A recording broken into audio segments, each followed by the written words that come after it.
Hungary, oh Hungary, oh doughty sons of Hungary. Hungary. Hello there friends, my name is Rachel G.N.S. Middle. Gilbert and Sullivan is my middle name and my middle name is my last name, and I am here today on behalf of Forbear Theatre to explore the magic of the Gilbert and Sullivan operas by very pedantically ranking every element of them. Today I am speaking to you from Budapest. I will interdisperse this video with some nice footage of the city. It's rather nice. There's even a clip somewhere of me singing a clip of Princess Ida. As an interesting point, has anyone ever seen a production of Princess Ida where they've actually taken a lot of care to set it in Hungary, like using like the national Hungarian dress? Because the national Hungarian dress is so cool. Like, it looks amazing, and I wish somebody were to utilize that in a production. Somebody that had $10 billion could do that. But anyway, before I get started today, let me just take an opportunity to ask you, please subscribe to this channel. I'd very much like that. I imagine that once this project is over, I'll be releasing way more short form videos. So if it's just that you don't like the videos because they're too long, subscribe anyway. It's not going to hurt you. If you like me, if you're my friend, just subscribe. If you had a YouTube channel, I would subscribe to it. So today I'm actually going to do a video that I hadn't planned to do, and this means that I'm going to have to shuffle a few things around, and the last video may be released in the new year and not on Christmas, or maybe I'll release 2 in 1 week if I'm feeling very ambitious. But this is one element that I felt like I'd somehow forgotten about. I'd always planned to do best roles, and I've actually already planned that out. I still need to look at the list and make sure it's definitely what it should be, but one element I hadn't thought of was best characters, and the more I thought about it, the more I realised how important that is. Because I think there are some operas that have really good roles, i.e. the part will have a ton of brilliant material to sing, they may have some particularly funny dialogue. So, for example, let me just bring up the character of the bottom mezzo in the Mikado. She's a character that, you know, spoiler alert, she isn't going to do very well on this list because she isn't really like a very important individual character. So she doesn't really have any individual characteristics which make her act in a certain way. She isn't really a very complex character. However, she's a fabulous role to play, and she gets to have a lot of fun, and I think it would be really, really fun as a performer to play that part. But what I'm ranking today is characters. I'm ranking the complexity of the characters, their character arc, if they go on a journey, and if they do go on a journey, how vivid is that journey? What do they learn? How high are their stakes? That's another important aspect of it. How important are they to the narrative? How do they drive the narrative? How much enjoyment do we get from bringing that character to life? How interested are we in what these characters are doing after the opera's finished? I think I was saying at the end of my Mikado video, I really wanted to see how they all did afterwards. I think somebody can write a sequel to the Mikado. That would be nice. I actually deliberately went through and I only ranked those characters which I considered to be actual characters, i.e. they do seem to have individuality and characteristics as individuals that do in some way seem to drive the plot, or they are feeling the stakes of the plot, or they individually do something which changes something, or they have individual feelings. It's mostly, I'm going to keep using the word individual, it's mostly that.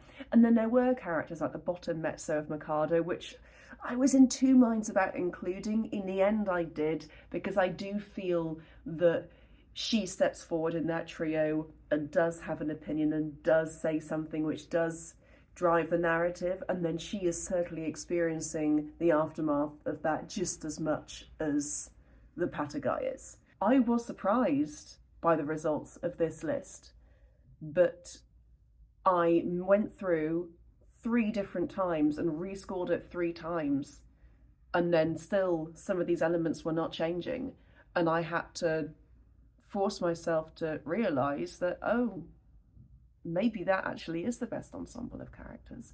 Something that I wasn't really able to rank in this list is how well these characters communicate with each other, or like how good the dialogue is, basically.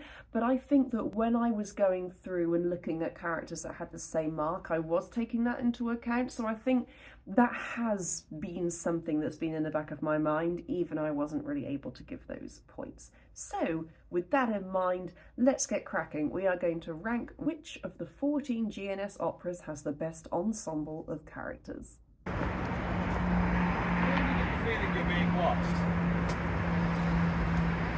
Yeah, me neither. I'm only using the picture for this one, not the sound, don't worry. I'm just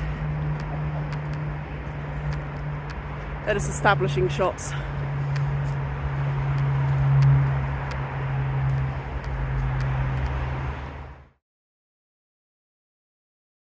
Number 14 is, unsurprisingly, THESPIS.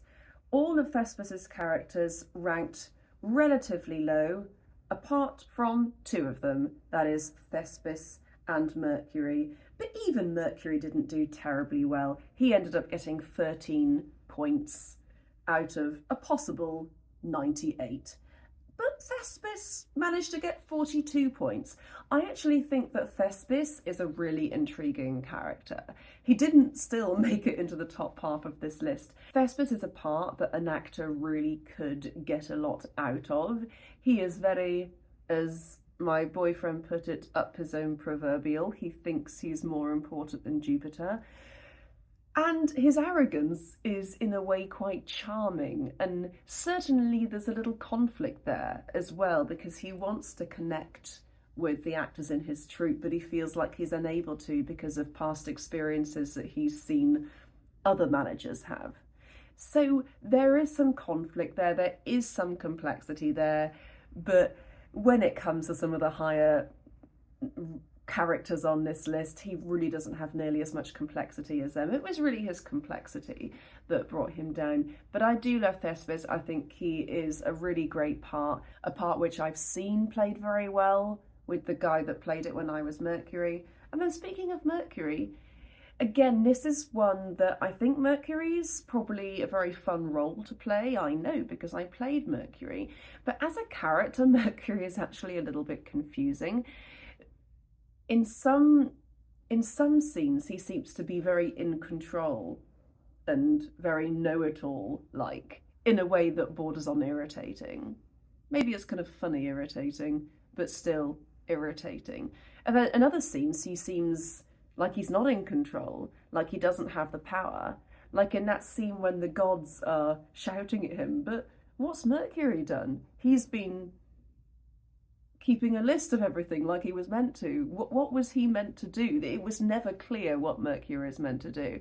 So apart from Mercury being mildly annoyed that he's having to do the work of all these other gods, you don't really get to hear about what he wants. Like, what does Mercury want? Does he like the other gods? Does he want to stay there? Does he learn anything in this experience? Like, no. So I think as a character, Mercury is relatively poor, even if he is very fun to play. And then, of course, at the very bottom of the list, so Thespis actually got the first 5 parts in this list, Sparkian. Sparkian is the worst character, I think, who could be deemed a character in the canon. He just has no discernible desires or dreams at all. He seems to like Nicemus, but then immediately goes off her, then seems to like Daphne, but then in the scene where Daphne and Nicemus are fighting over him, he has basically no opinion. He is just completely devoid of any purpose or any ambition. And he sings a pretty song, and he does have maybe like a little bit of charisma, but really not very much. That was another thing I ranked. I ranked charisma / likability / relatability. And Sparkian just has very little of that indeed, I thought. Nicemus came how many points above him? She came 6 points above Sparkian, but really she isn't very much better at all. She does have some stakes in the sense that she loses Sparkian, but again, she moves very quickly on to somebody else to make Sparkian jealous. She doesn't really seem very invested in winning Sparkian back at all at first. And then, of course, we go in the second act, and then she kind of does, but then that never gets resolved. You never see a scene of her either victorious that she won Sparkian back or thinking, wait, why am I caring so much about this guy who doesn't care about me? Shallow, shallow, shallow. Daphne, I think, is actually quite a bit better than either Sparkian or Nicemus. Even though Daphne only got 3 points in this whole list, she actually got 53 points. In my scoring system, as opposed to Nicemus's 33 points. I think Daphne is actually quite a fun character, because whereas the other two just seem to be really unpleasant and don't seem to have any desires or wants, like, she does actually seem to be a character who is intent on just stirring up trouble and causing a bit of chaos, which, even though it's maybe not terribly real or terribly meaningful, at least it's something. I think it gives her a bit more charisma than the other two. And certainly, she just seems to have a bit more of a spark, ironically, than Sparkian. Apollo as well, he has that, oh, well, if they see my face, then my power will be at an end. And so that is something at least we can latch onto, even if it's only mentioned twice and then never mentioned again, or even slightly an issue. Jupiter as well, you know, yeah, he's a character. You can probably make something out of him, but really, we don't know what this man wants. Does he want to be powerful again? Maybe, but does that actually change? Has anything happened over the course of this opera for him? No. Is he particularly charismatic? Well, no, because that's the very point of the opera. He's kind of lost that. He's lost a lot of that power. Do we feel sorry for him? Maybe a bit. I almost think, actually, that Daphne was probably a better option than Jupiter and Apollo. But really, yeah, these 5 parts, I didn't include Mars because he just has so little presence that I just didn't include him. But if I had, THESPIS would have got an even lower overall score.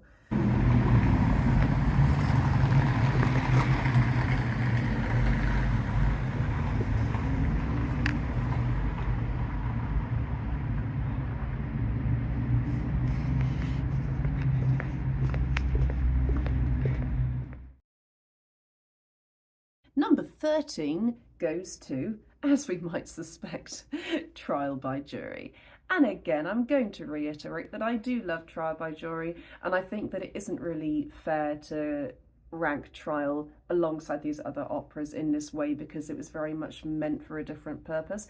The characters can't be too deep because the opera is so short, but it is perfect for what it is. Still, in the interest of completion, I am going to briefly discuss it. Trial by Jury, it's got 3 parts which I think are not terribly interesting characters, and then 1 part which I think is a pretty interesting character. So, we have Angelina, who got 9 points in the whole grand scheme of things. She wants financial remuneration, or she wants Edwin back, but she's happy to marry the judge. Again, it's just a character that she's shallow, she's surface level. We don't see what she wants. With 11 points, we have the judge. I think he's a very fun character. He got a very high score for charisma and likability. I gave him a 17 for that. Like, this guy is really fun, but that didn't really help him overall. He actually tied with Angelina, but I do think the judge is just a more exciting character. He certainly is a bit of a trickster. He can kind of manipulate people into going up the ladder, as it were.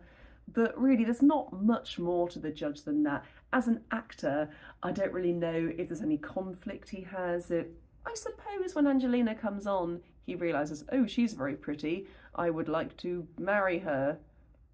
But I am a judge, and so I can't. Maybe that's the kind of conflict. Not saying all characters have to have conflicts, but it's certainly a lot more interesting when they do. The most interesting character in Trial by Jury, with 15 points, I think, is Edwin. Yes, he is shallow, but he's shallow in a very obvious way that we can really latch onto. That's why I think he's a more interesting, a more playable, more relatable character than the judge. I know people that are like Edwin. Even though the material that you get for him is quite shallow, you can easily add on to that with people you've seen who are a little bit like him. I've certainly met a lot of narcissistic men who seem to think that they have a right to a certain woman and then quickly move on to another one when they get bored of the first. Like, I've seen that.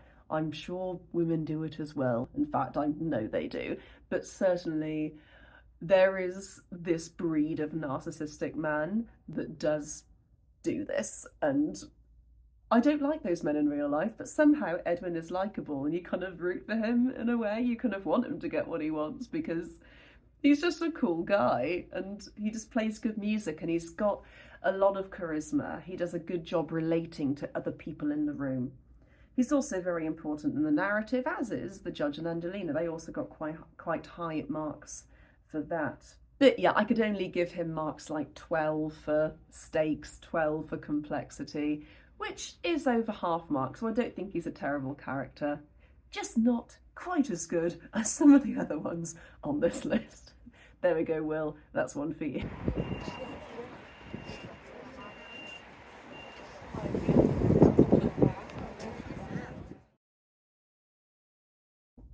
Number 12 for Best Ensemble of Characters goes to one which I still stand by this, and I think that people will disagree with me on this, but this is a hill that I am willing to die on. It is, while I am a person that very much believes that my opinion is subjective and that everyone is entitled to their opinion, and that is the case with every single video I've made. In the case of this one, people have kept trying to convince me that this opera's characters are really great, and I just don't see it. And that one is the Gondoliers. So, as you'll have just seen, probably a couple of weeks ago, I haven't actually released it yet, but I will have done by the time I'm talking to you now, my actor friends absolutely love the Gondoliers. That was by far and away their favourite one. They adored it. And so there is something to be said about that gorgeous atmosphere, that frivolous fun, the sparkling, vibrant music, which they didn't even know about because they hadn't heard the music. I can definitely see why to newcomers, to newbies, Gondoliers does just seem amazing. I mean, it's got a dance party in it, it's got so much great stuff going on. A really funny conceit of these two kings, I don't know which is which, then like a nurse has to come. It's great. It is actually, in retrospect, I do agree now, has a way stronger story than I previously thought it did. But where Gondoliers is weak, in fact the only area in which Gondoliers is weak. Gondoliers has great music, pretty good dialogue, but its characters, I'm afraid, are really not that interesting. Let me take you through them. Having said that, I did mark 2 above the halfway point. So if we go to the worst character in the Gondoliers, I think is Lewis, and that is a shame because as if he was more prevalent in the opera, I think he would have got a higher score. And it is something to be said that even though Gondoliers is third from the bottom on this list, there is no one character that appears on it before the 20-point mark, and that actually is pretty good. So Lewis has still done better than every single person in Trial by Jury. But even though he does have a lovely, rich, romantic story with Casilda, there's just not enough, really, that marks him out as an individual. You don't really know who he is, apart from the fact that he loves Casilda. And yes, we also know about his identity, but I don't really care about his identity. What I'm interested in is his wants, his desires, his complexity, where his conflict is, because he doesn't really have so much of a conflict, because he's more of a passenger in this scenario. And I mean, speaking about Casilda later, Casilda did relatively well. Let's see where Casilda got to. So she got 43 points, so she didn't quite make it to halfway. But Casilda, I feel, she does have a little bit more complexity than Lewis in that she does have a decision to make, and in the fact that she makes that decision immediately, you can tell immediately what kind of person she is. However, as I've said in previous videos, I do find that that makes her a little bit unrelatable. I don't find her terribly charismatic or interesting. Her lines are quite funny when she's being a bit rude to Louis in that first scene, but she doesn't really seem to have any vibrancy. She doesn't really have any opinions about anything else other than that her family is quite shady. And it's shady because the Duchess had to tame the Duke. I don't really understand why Casilda remarks that the Duchess and Duke are shady after that song. And then she's very much an observer. And, you know, I like playing Casilda. I like playing that part and I enjoyed it, but I don't think she's a particularly interesting character, I am afraid. I also marked down the Duchess like relatively low. I gave her a mark of 29, but she still came above lots of pretty important characters on this list. She has one great song, which I do appreciate, that came top of the alto arias. It's a cracking song. And I think that as a character part, she's not terrible. But if you think about the other alto parts, I think that she doesn't really have enough stage time and individuality to like carry the panache that she has. I feel that the Baroness in the Grand Duke, who was quite a similar part, who actually didn't do quite as well as the Duchess, I actually marked her below the Duchess, but even the Baroness kind of has this level of charisma that I think makes her very interesting. The reason I marked the Duchess above the Baroness was really just, it was two scores that did it. One was complexity. I felt like the Duchess just has a bit more of a story than the Baroness has.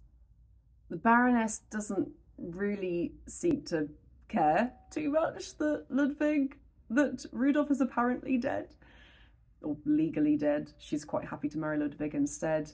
And that just, to me, makes her seem quite shallow. And the Duchess, I also feel, is just a touch more enjoyable. I think that I would really get a lot out of giving that character. She's just like a fun person that even if she doesn't have too many lines, she's kind of always there and does just seem to have more opinions than the Baroness has about things that aren't really to do with her. The Baroness is quite one note, she has one function, whereas the Duchess, I think, is there in several capacities, and when you get to learn about her and her relationship with the Duke, she comes to life, and that is really awesome. But let's look at some of the better parts in the Gondoliers. I do love the quartet, but interestingly, I gave them all like relatively different marks. I do think that some of their characters are way more interesting than others. So the least interesting one, I think, is Marco. Actually, he seems to be the most brain dead of all of them, which I think can be very sweet and fun, but I don't think he's a character that I can really get into. Having said that, you know, he came 50. I think that 51. I think that being in love and his eloquence towards how much he loves Gianetta is very beautiful. Then Gianetta is the next best one, which I gave 58 points to. I think Gianetta's song, Kind Sir, she does betray like a certain amount of personality there, in that she is trying to win this guy around with logic rather than with feeling, which I think is quite interesting. But she is also clearly a very emotional person. I think the ladies here, Gianetta and Tessa, I think they do have a bit more higher stakes than Marco and Giuseppe, just because they're the ones that are worried they may be left on their own. Whereas Marco and Giuseppe don't really ever seem quite as distressed as they are. Maybe that's me being unfair. But it does just seem to me that Gianetta and Tessa are just a bit more excited about what's going on. And then actually, right next to each other on the list with 61 points and 62 points, I put Tessa and Giuseppe, respectively. I think Tessa does just have a little bit more charisma and life than Gianetta does. Only a touch. They came very, very close on the list. There's literally just two characters between them, which I definitely think should have gone where they went. I know it sounds ludicrous because Gianetta and Tessa are so similar, but I really felt like these characters went in the middle of them. Spoiler alert, they're Dame Hannah and then Melissa. So you tell me where that logic came from. To me, it feels correct. But Tessa's speech before the cachucha is just brilliant. She certainly seems to have like a bit more manic energy, and the stakes for her just seem very high. She's a very romantic person. She has more eloquent opinions than I think Ginetta does. And Giuseppe, I think, is the most opinionated and verbose of them all. And that's why I've given him the highest mark for character. So he actually gets a 19 for enjoyment, an 18 for narrative, which is higher than the others. So this line here seems quite chill. And then this line here is like proper mad. Oh, look at Cyril over there being all calm and collected. He doesn't have a snake he's got to tangle with. Look, I've got a snake down there. Oh, that's why, yeah. Well, this line does seem to be struggling with a bit of material on his left foot. Ponto, stop being a drama queen. It's only a snake. With this one, yeah, this one has to fight a snake. I don't think the other two had problems. I'm made out of matchsticks. Number 11 goes to The Sorcerer. I didn't particularly expect this one to do extremely well, even though I do think some of the characters are quite complex. I think complexity is what brought some of the characters up here. I think maybe what brought some of them down was charisma. When we think of the characters in The Sorcerer, apart from John Wellington Wells, Aline, Alexis, Sir Marmaduke, Lady Sangazure, they don't have too much vibrancy or likability, certainly not in the way that some of the later ones do. I would say maybe not even as much as some of the Gondoliers characters do. In fact, all the Gondoliers really have is charisma and not really too much else. I didn't think it was very fair to include Mrs. Partlet because she just appears so briefly, but Marmaduke, even though I love Marmaduke's dialogue and I think he can be a pretty interesting role to play, he's not a terribly individually interesting character. He never really has any high stakes. I mean, certainly Lady Sangazure does. That's, I think, what makes her a little bit more interesting. She got 16 points, Marmaduke got 12 points. So I think both of them just seem to lack any kind of real honest intentions. Like, we don't really know what kind of people they are. We just know that they are, well, I suppose that's unfair. We know they are upper class people who feel a certain way about the other, but because of these rules in place about using proper etiquette and being polite, they for some reason can't confess their feelings to each other. But this has always confused me a bit because in HMS Pinafore, it's very clear who can and can't be considered suitable couples, but surely Sir Marmaduke and Lady Sangazure would be a perfect couple. They are evenly matched, their children are getting married. That's a no-brainer to me. So what is preventing them from getting married? It doesn't seem to be pride, not in the same way that Phyllis and Strephon have their little falling out and their conflict and then later get back together, because there's definitely ego involved there with Phyllis. But with these two, I have no idea what the barrier is with them getting together, and perhaps someone can enlighten me who's maybe played these two parts, that's maybe kind of lived that experience a little bit. But for me, there doesn't seem to be any real conflict in their lives up until the duet moment with Sangazure and Wells, and even then, once the whole thing gets resolved, they just get together, a bit like Constance and Dr. Daly, with no fanfare, no actual communication happening. It's just understood that they always liked each other, and so they should have been together all along. So that's just the weakness of the Sorcerer in general. Coming on to Aline and Alexis, I do think these two are very interesting parts, and indeed Wellington Wells as well. So Wellington Wells got 76 points.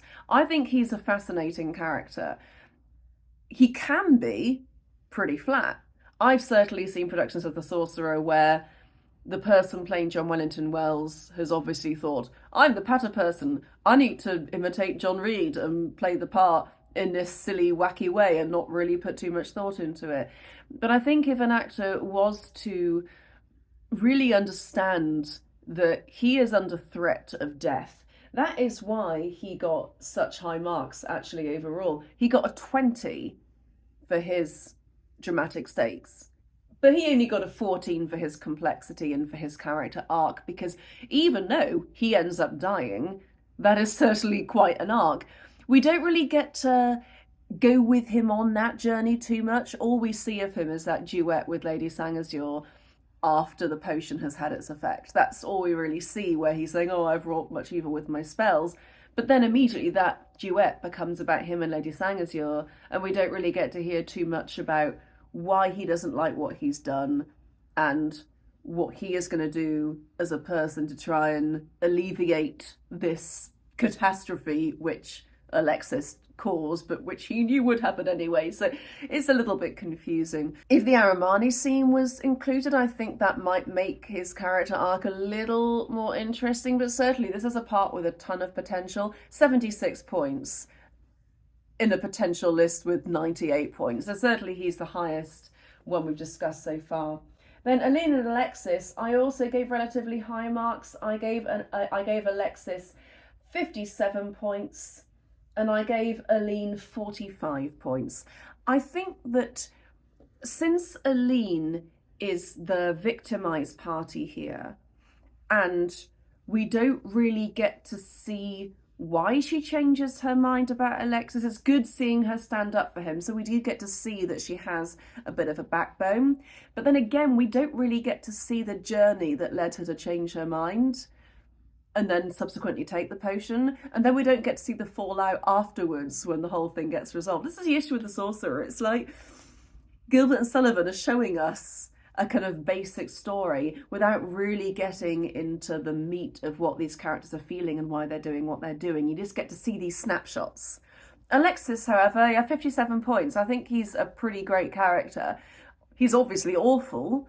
He just basically wants the world to be the same as him. He knows that he feels love, or whatever it is he feels for Aline. He feels this attachment towards. So clearly it's quite unhealthy, going by what happens in the second half. But he feels this attachment to Aline. And the only way, and this is true of a lot of kind of people in government, a lot of people in, you know, the higher classes, like very rich people, they don't feel safe if they can see other people that are different from them or are kind of behaving differently, prioritizing different things. There's a lot of rhetoric about like women should want to have children and people should get married, and when people don't get married and have children, that's really weird. And I think for some reason it's threatening when people in the like lower ranks of life, and I'm kind of including myself here, because even though I'm by no means poor, I don't consider myself as part of the kind of ruling class that really makes any decisions or has any power. But I probably do have a lot more power than I think I do. But I do consider myself on the side of the subversive and people who are willing to just live in any way they want that doesn't cause harm to any other people. But I do think that there is certainly a class of people who consider any deviation from the norm like something quite dangerous, and I can definitely see this in Alexis. That isn't really gone into. The fact that he's upper class is talked about a lot, and the fact that he is very eloquent at expressing his feelings is certainly talked about as quite unusual. But really later on we find out that this isn't real love, and what he's probably doing by using this kind of language, not just around Aline but around others, is to kind of lull her into this sense of security before he enforces his rightful control. I'm using a lot of air quotes in this Sorcerer section. His rightful control onto her. So certainly there's a lot of interesting characters in the Sorcerer. It's the story really that lets it down. It's the writing. It's the inability of Gilbert and Sullivan to really believe in the characters they've created and to give them a bit more space to tell the stories they should have been telling. But certainly it has potential. Guys, is this Princess Ida? I mean, it's not, but it could be. St. Hedwig. Wow, she didn't live very long, did she? But wow. Isn't that amazing? Wouldn't you love to see a Princess Ida like dressed like that? And who's this one? Saint Kinga. Oh wow, it's beautiful. Darling, which one of these buildings do you think is Castle Adamant? I mean, I guess that's more of a cathedral, and I guess, but like, look how cool this building is here. That one with kind of orange Ruse, this one, let me zoom in on it. That is awesome. I wonder what that is. That is really lovely. Again, it's not really a castle, but maybe it is. Maybe it is a castle. Maybe that is Castle Adamant. It's too easy to get into. Yeah. Number 10 I have given to Princess Ida. Now in this cast we have a bit of a mixed bag of people. We have some characters that really did not do very well at all, and we had some that did extremely well. So all in all, I don't think it's a particularly strong ensemble of characters, even if it does have a couple of outliers. Coming very bottom was Hildebrand with only 6 points. This is a person who, again, we can tell that he wants, on a surface level, to have his son marry Ida. But why? Is it just for control? Is it just because to do otherwise would make him look weak? We don't learn why. Is it because of his conflict with Gama, which kind of gets resolved in the end? But again, it's just boys fighting and using their children, especially female children, for their own political gain. And that's something which I'm way more interested in seeing people do things for actual reasons that come from who they are as people, from their upbringing. I mean, maybe I guess his upbringing was to believe that power and control is everything, and that's why Ida should marry her son. But to me, just the pursuit of power for power's sake is just a bit boring. I don't really resonate with characters that feel that. And Hildebrand has 0 charisma. I mean, I didn't actually give him 0. I gave him an 8. But seriously, he has so little relatability, likability, charisma. He's one of these parts that I have seen people literally just walk on, sing the lines and walk off again. There's no passion there. Unlike Gama, who I think is actually a way, way, way more interesting character. Gama got 52 points, so he's all the way in the top half. I think Gama, the only thing that let him down is just that his stakes aren't really terribly high, because even though they're saying they're going to kill him, you never really feel that. You never really see him experience that, because it's kind of taken to be just quite frivolous. And his character arc, he doesn't really go on a journey. Nothing really happens to him. He just gets put in this prison where he's treated very nicely, and so we can't grumble at it, which is amusing, but doesn't really do much for him as a character, and there's only so much an actor could do with that. However, having said that, his charisma is off the charts, but the way he addresses Hilarion, Cyril and Florian, there is a sense in which, even though he's insulting them, he's also kind of spurring them on to like make the right decision. When he says about his own sons that, well, they're, you know, all strong guys, but you actually have something that you're fighting for. And it's so interesting. And that is where he gets a little, ooh, I think he is actually quite a complex character. So I think Gama, certainly, it's not clear what his motivation is, but in this sense, it's actually not so important that you don't really know what his motivation is, because much like perhaps Daphne in THESPIS, he is there to kind of stir up trouble, to challenge people. And those people can actually be really fun. I don't know if anyone's ever met a kind of eccentric person who's usually a little bit older, whose existence seems to be geared towards just obstructing things. And in a kind of artistic way, which I kind of like. So it's not just to be annoying. It is to kind of push people and challenge them, make them think outside the box. And I like to do that. I mean, that is just what philosophy is. I mean, I remember when I used to tutor philosophy, a lot of the time I would, you know, play devil's advocate. I would try and challenge people by getting them to debate against their point of view, just to kind of help them understand their point of view a little bit more. So Gama is this kind of objective person who is he's just so objectional to everything around him. There is value in that, and there's certainly artistic value, but also as a person, as a character, I like that. I think Gama's a really interesting character that an actor can get quite a lot out of. However, the highest ones on this list Getting 89 and 90 points respectively are Ida and Hilarion. Now, you might be surprised that I ranked Hilarion slightly above Ida, but there was a reason for that. I feel like Ida has a very strong path all the way through. And even though she gets obstructed in that path, you know, I'd want to change the ending of Ida anyway. And she gets defeated and she has to somewhat compromise her vision at the end of the show. Whereas with Hilarion, I feel that he goes into the opera with one goal in mind. Like he wants to get Ida back because he feels like that's his right. We can see from the start that he does share some of his father's quite sexist views. In a bit of his dialogue, he says that Ida was crying when we got married, but she'd probably be crying if it was called off. So certainly he's trying to get a laugh out of saying this quite sexist language. So that's the kind of person he is. Then he goes to the university, and I think his mind has changed a bit.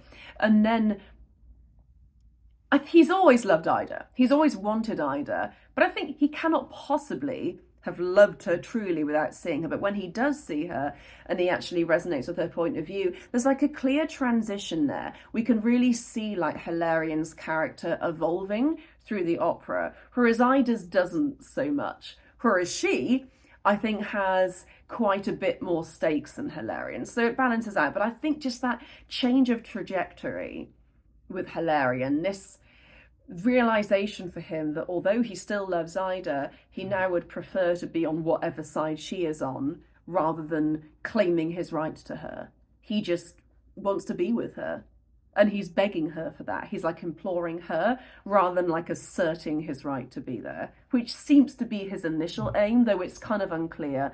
Hilarion is such a wonderful character. I think you can play him in so many different ways, and that's why I'm surprised he came quite low on David Woods' tenor roles list. But maybe that's why. Maybe tenors don't really want to play him, because maybe tenors are used to being more kind of demonstrative and having a bit more extroversion.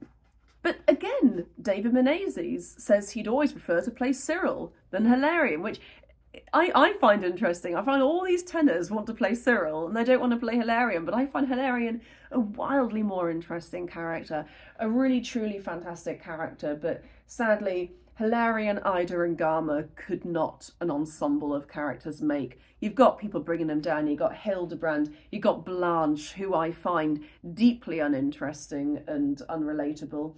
We also have Melissa, who actually did relatively well. She came halfway up the list, I think. I've actually already mentioned it. She went between Ginetta and Tessa. So she got 60 points, Melissa did. She did very well indeed. Florian, I gave 35 points. I think he does have some motivation, but again, his trajectory doesn't really change so much. It does maybe a little bit when he meets Melissa, but you can't see how his character has gone on a journey in the same way as Hilarion's character.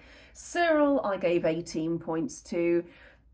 I don't see it. I'm sorry, guys. Perhaps people can explain it to me why you find Cyril so interesting as a character. I can see why he's a fun role to play, because you get to do the kissing song and that's quite extroverted and fun. But as a character, I don't find Cyril very complex or interesting, even though there are points in this opera where he would be worried for his life. It doesn't show in his mannerisms or his actions. He doesn't really have any text or any space to show this or to explore that. It doesn't really seem like he's in peril going like individually at any point. He has text in his kissing song, and then he's the one that says the word Hilarion, which kind of alerts Ida to his presence. But then he doesn't really have anything else to say until before the fight, I don't think. He's not really very talky after Act 2. So I don't find Cyril particularly interesting. I think that this is not a very strong ensemble of characters, but certainly Hilarion and Ida, two incredible, very complex, interesting characters, and Gama also very good, and Melissa actually even higher than Gama. Melissa, I think, very much does have a trajectory. She has a shift where she realizes that men are actually pretty cool, or some men can be. But apart from that, again, she doesn't really have enough space to show that very deeply. It's all quite surface level, but I do appreciate that she does have some kind of change of heart, some kind of awakening. And that's what we want to see in these characters. We want to see these characters having awakenings, changing their minds, like evolving as people. Maybe that's Castle Adamant. Where? That? That? I mean, it's a cathedral. Could that be Castle Adamant? It could be Castle Adamant.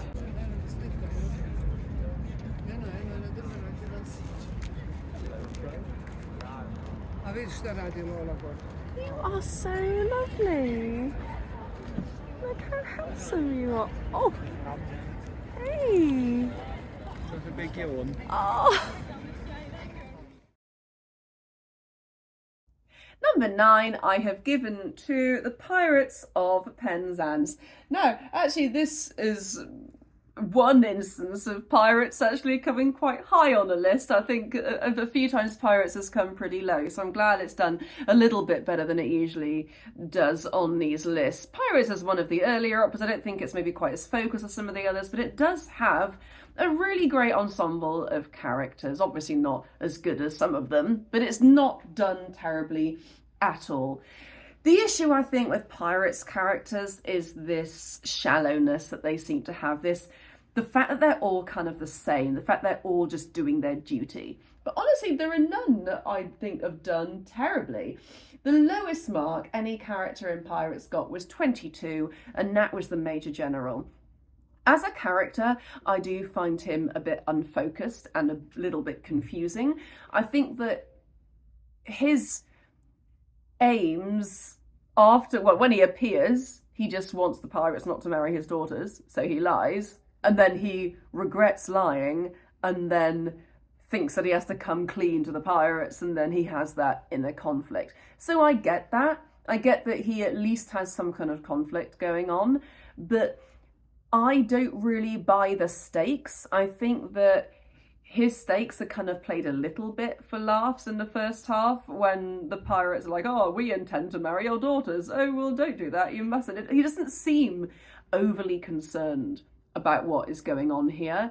And I've never seen a Major General in the first half who's actually at all worried or upset about what's happening. And he seems to lie very easily about being an orphan. So I appreciate that he does have some agency and he does make these decisions and he has conflict, but we don't really know what kind of person he is, what he really wants out of life. We don't really get that about the Major General. So that's the reason he's just come low on this list. He's not terribly vibrant, he's not vibrant as a character, even if the role is quite fun and he does have some quite fun material, especially dialogue. With 27 points, we have the Sergeant of Police, who I think is actually a bit more of an interesting character than the Major General. We can really see from when he comes on, like, determined to defeat these pirates, before he really understands, I think, what the project is. Then once he understands what it is, I think he's starting to regret it slightly, but no, it's his duty to do, so he does it. Him and his officers really have this quite emotional, but also very funny scene where they're thinking about all these criminals, that they're still people. And isn't it like a weird thing that that's what we do? And they're still, we should have thought of that before we joined the force. It's too late now, you know. They're just resigned to this path. And I feel like we get a bit more of an idea about what kind of person he is than the Major General, but still, it still just seems quite surface level, as do a lot of these parts in Pirates. With 47 points, we have Ruth. Isn't that hilarious? She's also 47 years old. So she did pretty well in this list. She came just below the halfway point, which is good. That's a really good place for any part from these earlier operas where the characters don't tend to be as developed to go. Ruth, I think, is a charismatic part. She certainly has a goal of what she wants, i.e. that is to get Frederick back, to stay with Frederick. Once the pirates have been defeated, she then manages to wiggle the pirates out of that situation. Do we see, though, in Ruth, do we ever see her kind of learn about how her actions were a bit problematic? I don't think we really do. We don't really see her character go on a journey in the same way that we see other characters go on journeys. So I think in the first quarter of this opera, she's a really intriguing and interesting character. Then she comes back briefly in the Act 1 finale just to repeat what it is that she wants. And in Act 2, her goal seems to now have been conflated with the pirate's goal in general. That is just to get Frederick back. And of course, she wants him back for reasons of her own. But still, her goal becomes largely just intertwined with the pirate's goals.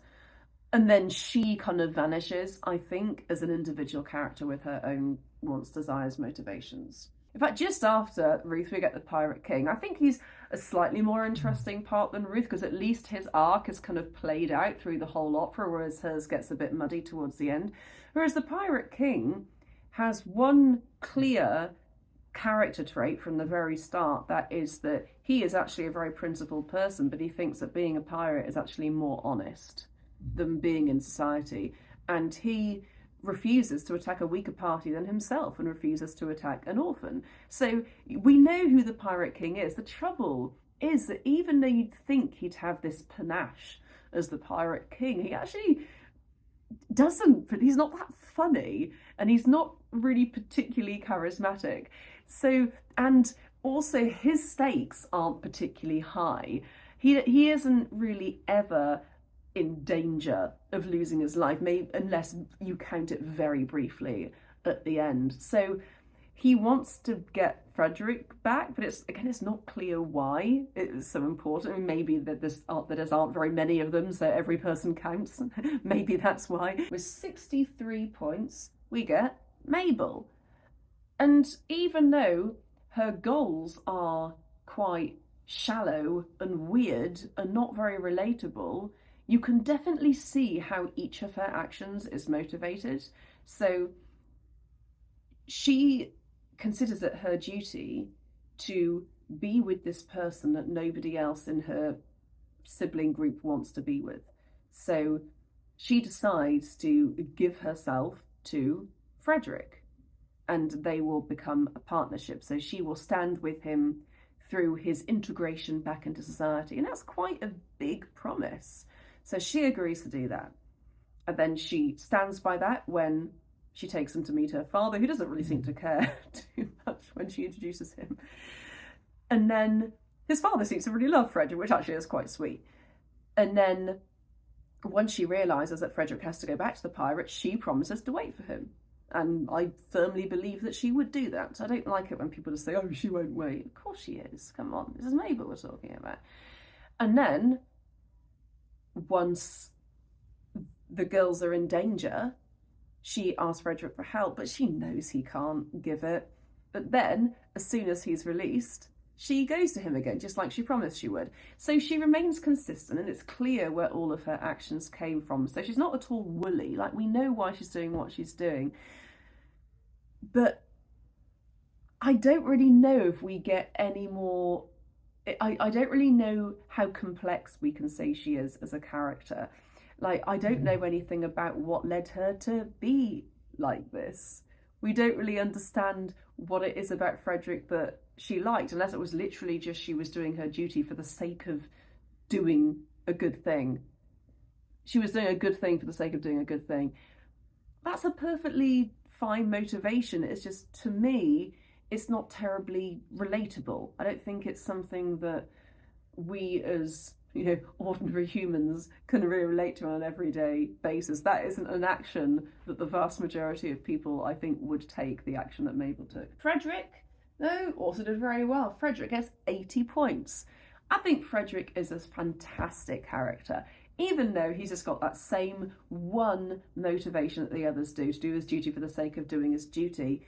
It's interwoven into such an amazing story that's filled with the person that he trusted most betraying him, and then immediately going up to this group of people, being very vulnerable, finding somebody else, falling in love with her, and then being brave enough to meet her father, to lead a troop against the pirates. You can really tell what kind of person he is. You can really see how brave and solid his convictions are. And I think, you know, maybe I'm being slightly unfair on Mabel. Perhaps Mabel is just as brave as she is, but there's something about seeing his journey that just makes him a bit more interesting. With Mabel, she doesn't really face any conflict at all until Frederick has to go back to the pirates. But with Frederick, you can really see him battling and having conflicts all the way through his life. Like, he had to make the decision to stay with the pirates every day, and he did his duty, and he stayed with them, and that came at a personal cost to him. And he had to make the decision to let Ruth go, and to realise that this person had been betraying him, and that leaves a scar. And that left him really vulnerable. So seeing how he was and seeing what kind of person he is helps us relate to him, helps us empathise with him. But still, I mean, he didn't do better than 80 points, I think, because, again, it's not terribly relatable. So what I'm noticing, we thought this might have been a religious building, but then we zoom in up here, and there's a lady brandishing 2 sausage rolls. 2 large sausage rolls.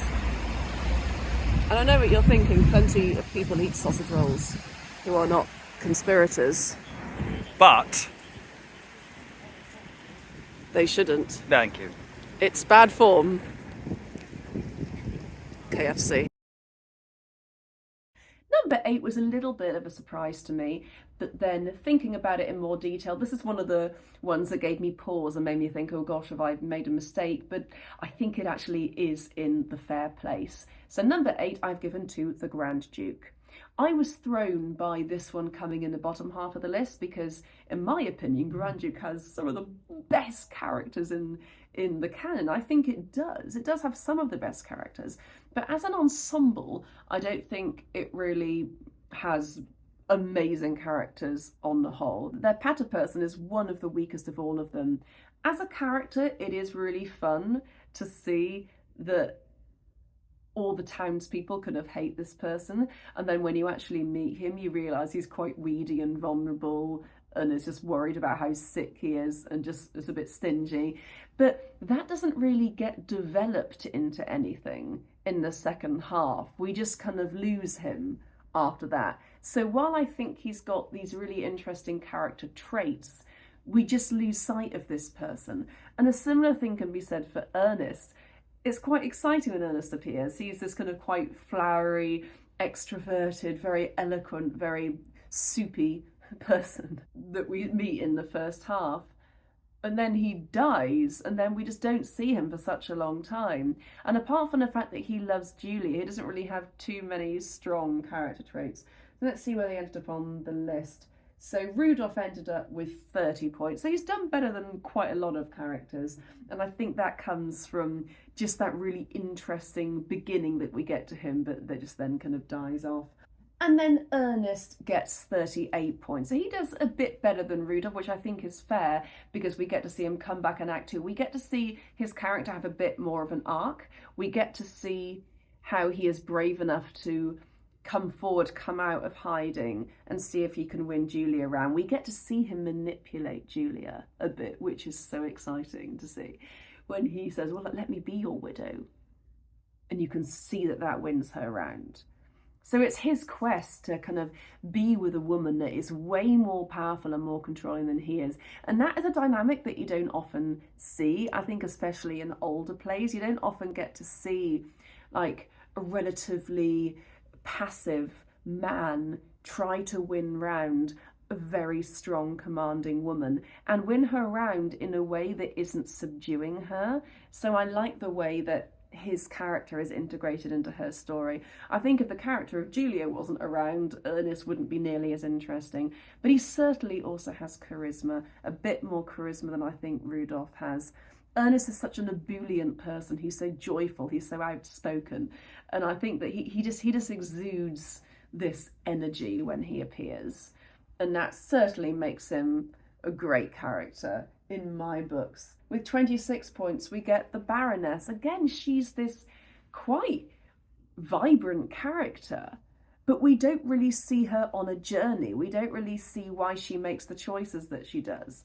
The fact that she just drops Rudolph when she realises that he's not there.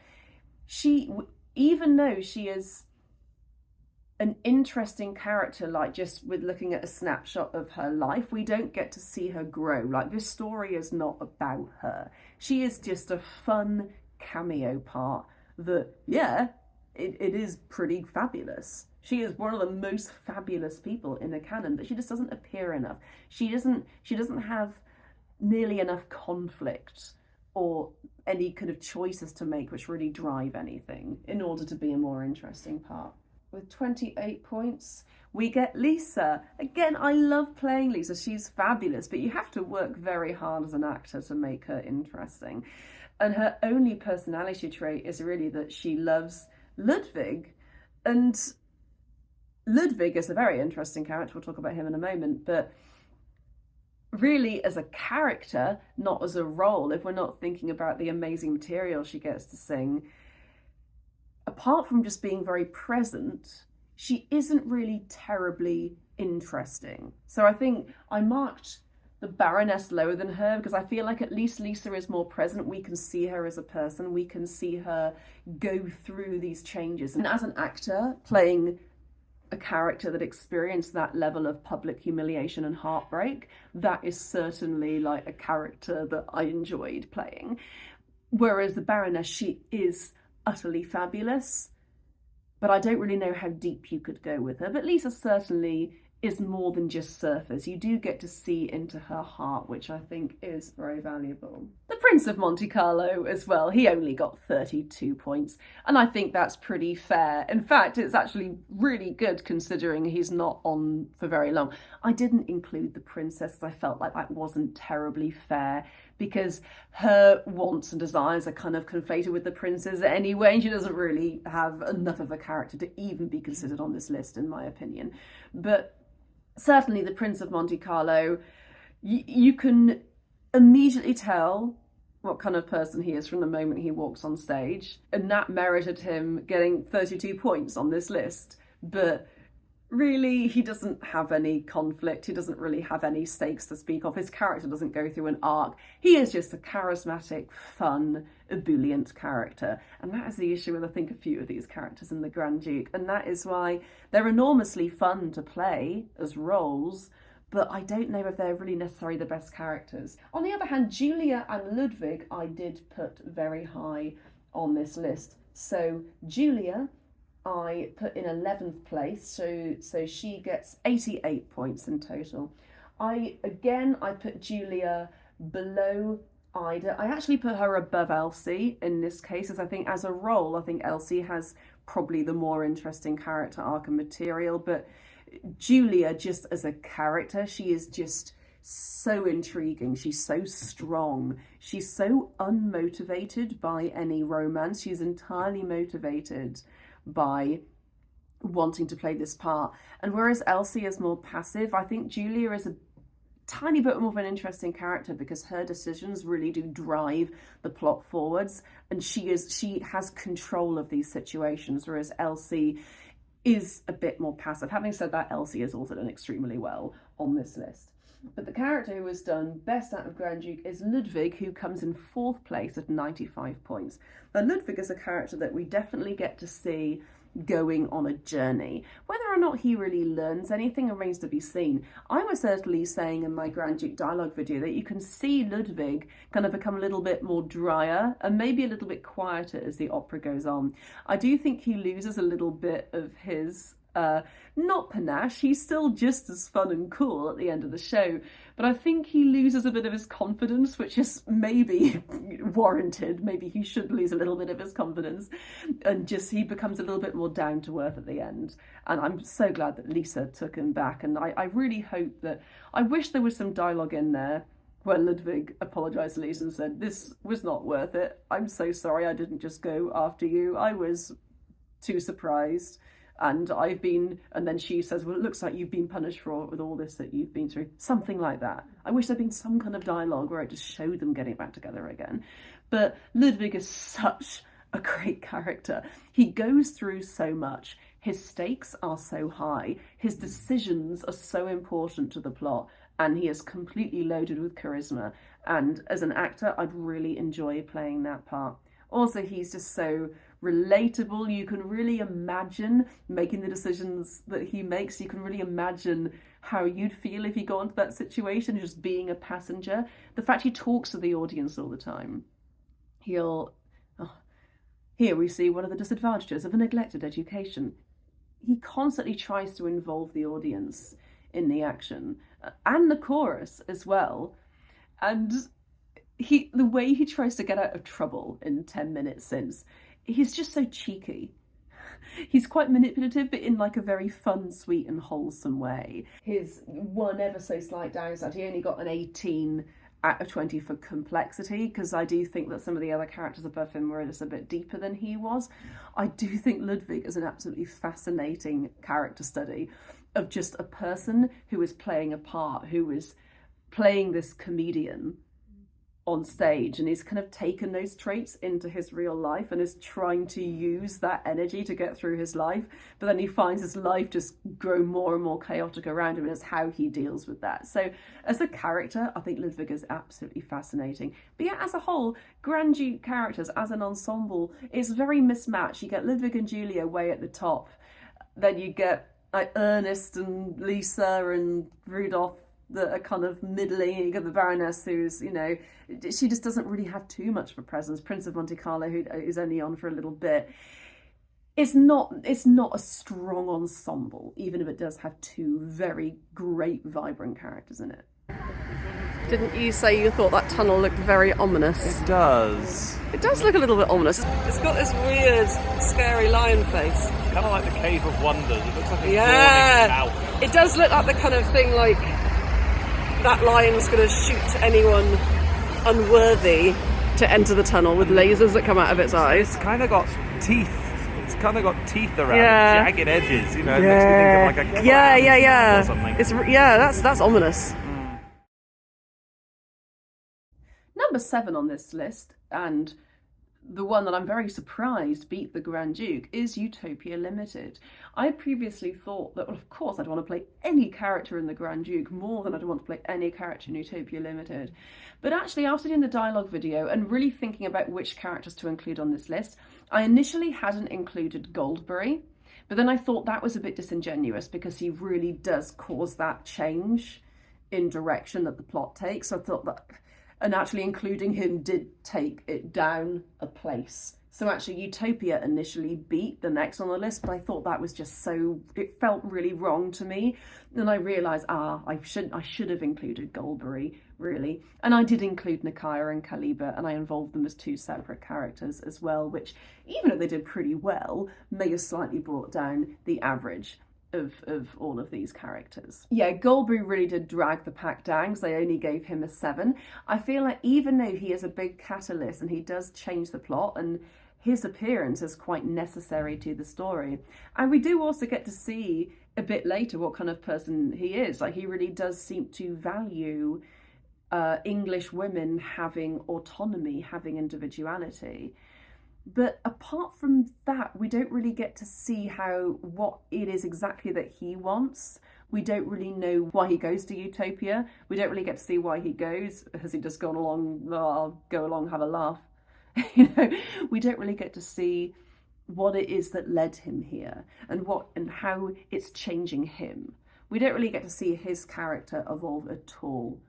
So even though I think he's got a bit of charisma, I actually gave him 17 for charisma, because I think his song about the limited liability company is really cool and vibrant and interesting.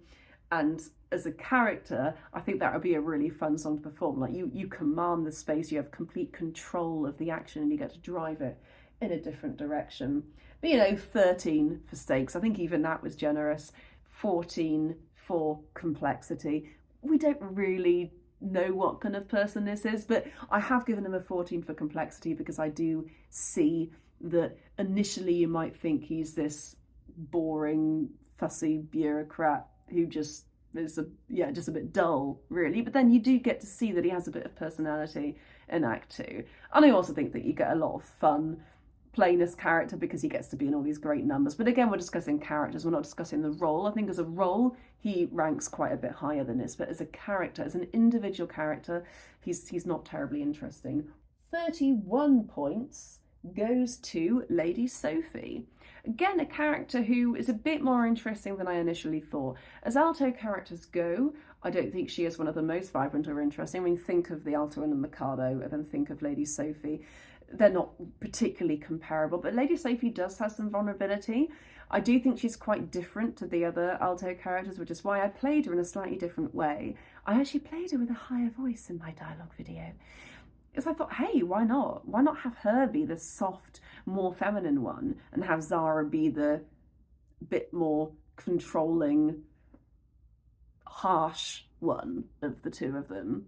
Let's have an alto be the soft, feminine one for a change. Why not? Let's try it. Her thinking that the king, who is this person that she has this inexplicable attraction to, that he's doing all these terrible things, but she still loves him and she can't quite reconcile that with her feelings for him. That is interesting, and I get a kick out of that. And then coming in really middle of the pack, we have Fitz, Battleaxe, Nakia and Caliber in that order from worst to best. So Fitz gets 40 points, then Nakia gets 41 points and Caliber gets 42.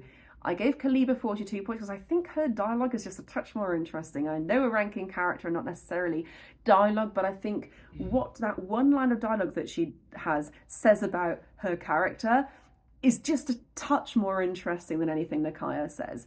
Because Caliber has that wonderful line, "We don't like it. At least we do like it, but it's wrong." I think that says a lot.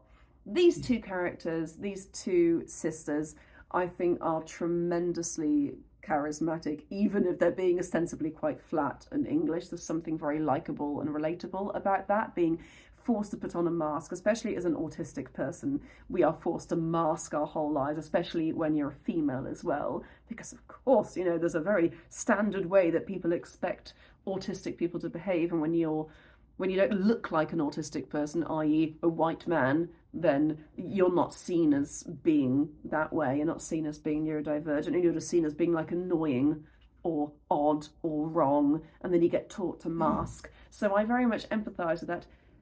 And as we stand like clockwork toys and lecture our humble part employs. It's such a great duet. Again, we're not talking about material, but what material they do have gives them such good character stuff to play with. They also get a turn, they also get a change as well in Act 2. That's why I rank them slightly above Captain Fitz Battleaxe. Captain Fitz Battleaxe is a tremendously charismatic, enormously proud, brave person. I think that really tells you about who he is, and I think that he's one of these characters that you really only can play one way, just as a really good guy, a really good, strong, brave guy who truly loves Princess Zara and would do anything to protect her. And that was even before he fell in love with her. And that, to me, is not terribly interesting, but at least it's clear. Like, it's not at all woolly. We know exactly what he wants all the way through. The only reason why Fitz comes relatively low on this list is because he doesn't really have many stakes. There's like a slight conflict between, you know, with Zara and Scapio and Fantis, but that doesn't really amount to too much, as we often hear people complain about. But yeah, through the second act, he's not really too much of a presence at all. So I like Fitz, and he's come quite high on this list because he has such a strong profile. So we really are sure exactly who this person is. And any actor playing this role can really have fun just committing to every single one of those lines, like knowing exactly who this character is. So that does give him quite a high mark from me. And then Utopia has 4 parts that got really extraordinarily high marks on this list. With 71 points, we get Princess Zara. What an amazing character. I never really thought she was that interesting, but then after playing her, I realised that as a character, she is absolutely fascinating. Her motivation is so clear. That is getting Utopia hooked on British values and making them kind of convert to those values. And in doing that, is kind of allowing her culture to be dismantled.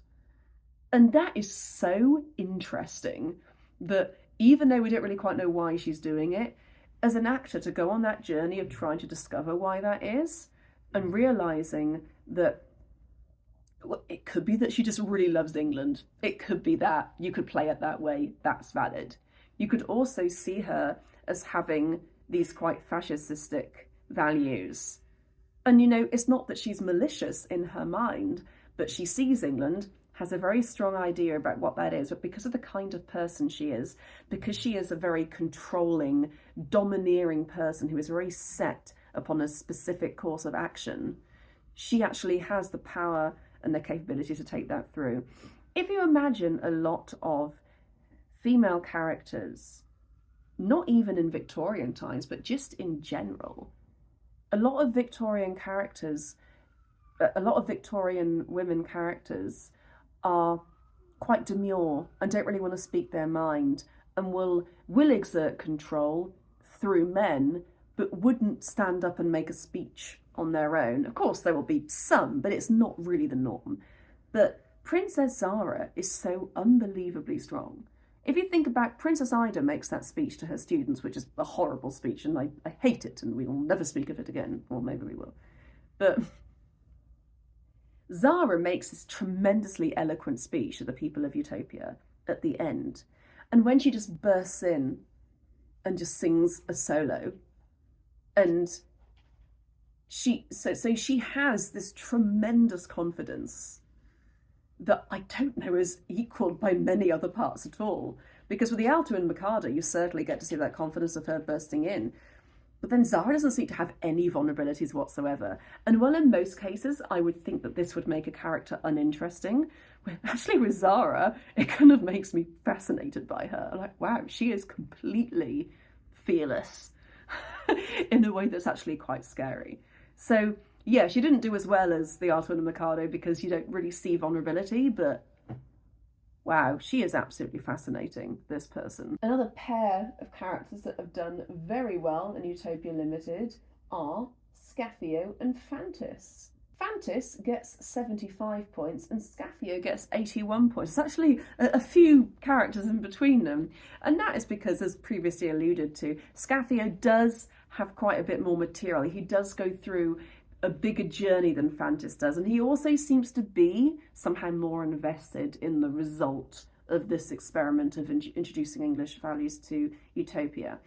But Scaphio getting to go on that journey where he says he's never been in love, and then he meets Zara, and suddenly that is his ideal. That is so interesting, and that is so fun as an actor to perform. I would love to play Scaphio. Scaphio was legitimately on my list of parts to play, and I am currently planning for Forbear Theatre. I don't know, I want to do the Grand Duke. I'm going to bring the Grand Duke back first, but I'm currently also planning an 8-person version of Utopia Limited that's going to be quite similar to that Grand Duke that I did, and I legitimately want to play Scaphio in that. I may be convinced by Will to play Princess Zara again because I just did such a great job last time, but I would love to play Scaphio. To me, he's such a fascinating part. Him and Phantis together, though, what a cracking duo. What a brilliant pair of characters to play. The way they speak to each other is so human and natural, yet they have this control over the king, and it's clear they've been corrupted by power, but it's also clear that they really want to do what is best for their people, and they are making their people very happy indeed. So they are really fascinating characters, and what they've done to Utopia and the place they have in this government is really interesting. And as an actor, that is an absolute gift of a part to play either of those parts. Coming in with 82 points, and I actually may place this character a little bit higher once I've thought a little bit more about it. I felt like at the moment this is the right place to put him, but I put King Paramount with 82 points, actually just above Scaphio, who got 81 points. So King Paramount, I think he is an absolutely fascinating character, way more fascinating than Will and I had originally thought. But when Will played him, he realised like how this person has been manipulated by these two guys and then is being manipulated by his own daughter, who herself may or may not have been manipulated by this other nation. And this other nation is kind of continuing to manipulate the king through Zara. And it's great. It's really awesome. The only reason he hasn't come higher is because, again, he's quite a passive character. Apart from making the decision to listen to Mr. Goldberry, to listen to Zara, he himself is not doing very much. But that, in actual fact, characters being passive, we can still get a great deal of pleasure out of playing them and out of watching them. Elsie, you know, is another very passive character. She's come a little bit higher than King Paramount, actually, but because of her emotional journey. I think King Paramount, another place where he falls down is that he doesn't really have quite the same overt emotional journey maybe as some of the others. I think you can certainly make his part very emotional. He does break down at the end of Act 1. First You're Born can also be a sign of that mental breakdown happening. So you can make King Paramount very interesting and very emotional, and certainly he has the scope to be very complex. But then I think as an actor, people like me and Will, who think extremely deeply about all these characters, we probably have the scope to make most characters on this list very interesting. So it's only fair to discuss them in terms of also kind of how we've historically seen these parts being played. And King Paramount can fall very flat and just quite basic, just like basic baritone with not very high stakes and complexity. But in actual fact, I think that King Paramount does have the scope for a lot of complexity, and people should thusly see him as being a very good character on this list. And yes, with 82 points, he has done very well. So right now we are descending into the bowels of Castle Adamant. So this is where Princess Ida would have spoken to her troops. I don't think she would have had those lights. Yeah. It would have been unlikely. Number 6, I have given to another opera which hasn't done so well on some other lists, but has done well on this list, and that is HMS Pinafore.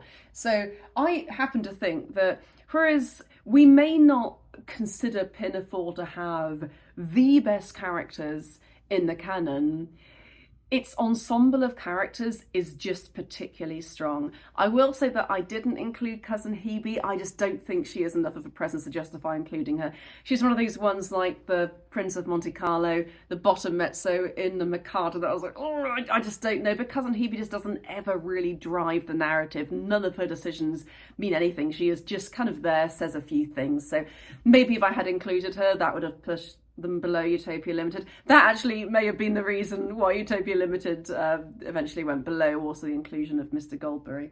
But certainly I think Pinafore does have a really strong ensemble, and the characters do speak to each other really well, and the way the characters are mesh really well together, and that makes for a really great story. There are no really weak characters at all in HMS Pinafore. With 24 points we have Little Buttercup, who I actually still think is a really fascinating character. She has this secret, and that is interesting. But apart from how her secret relates to the other characters, she doesn't really have much individuality herself. She loves the captain, she is a lower class person, and she certainly has fun selling things to the sailors. But I don't really know, apart from that, like what her life was like. I don't really get what makes her interesting as a character, but she has done pretty well. 24 points out of a possible 98 is not bad.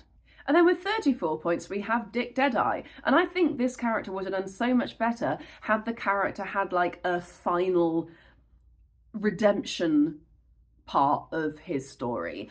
I think the part of Dick Deadeye is so essential to HMS Pinafore. The way he talks to the other sailors, the way they talk to him, the way he talks to the captain, the way he imparts the information about Josephine and Rafe, the way he tries to stop people doing it. I think often people play him as this kind of malevolent force when really they are just basically bullies towards him, and he's trying to warn them, but just because he looks the way he does, he's just been so poisoned by this onslaught of bullying and by people just treating him unfairly that it has turned him into the villain. And to me that is absolutely fascinating. So he would have come a lot higher had he A, had more of a presence, had more material in order to make himself clearer, and had he had this redemption at the end and maybe a bit more charisma. I find that he's a little bit one note. You don't really see him go through a change of heart. What I tried to get, I was really lucky to have Matt Keller as my Dick Deadeye. I tried to get Matt to do his best to like really bridge that gap between Kind Captain and the end of the show by just being a presence and showing emotionally what that character is going through, how he gets increasingly more distressed when he sees the consequences of his actions. I don't know how well that came across to the audience.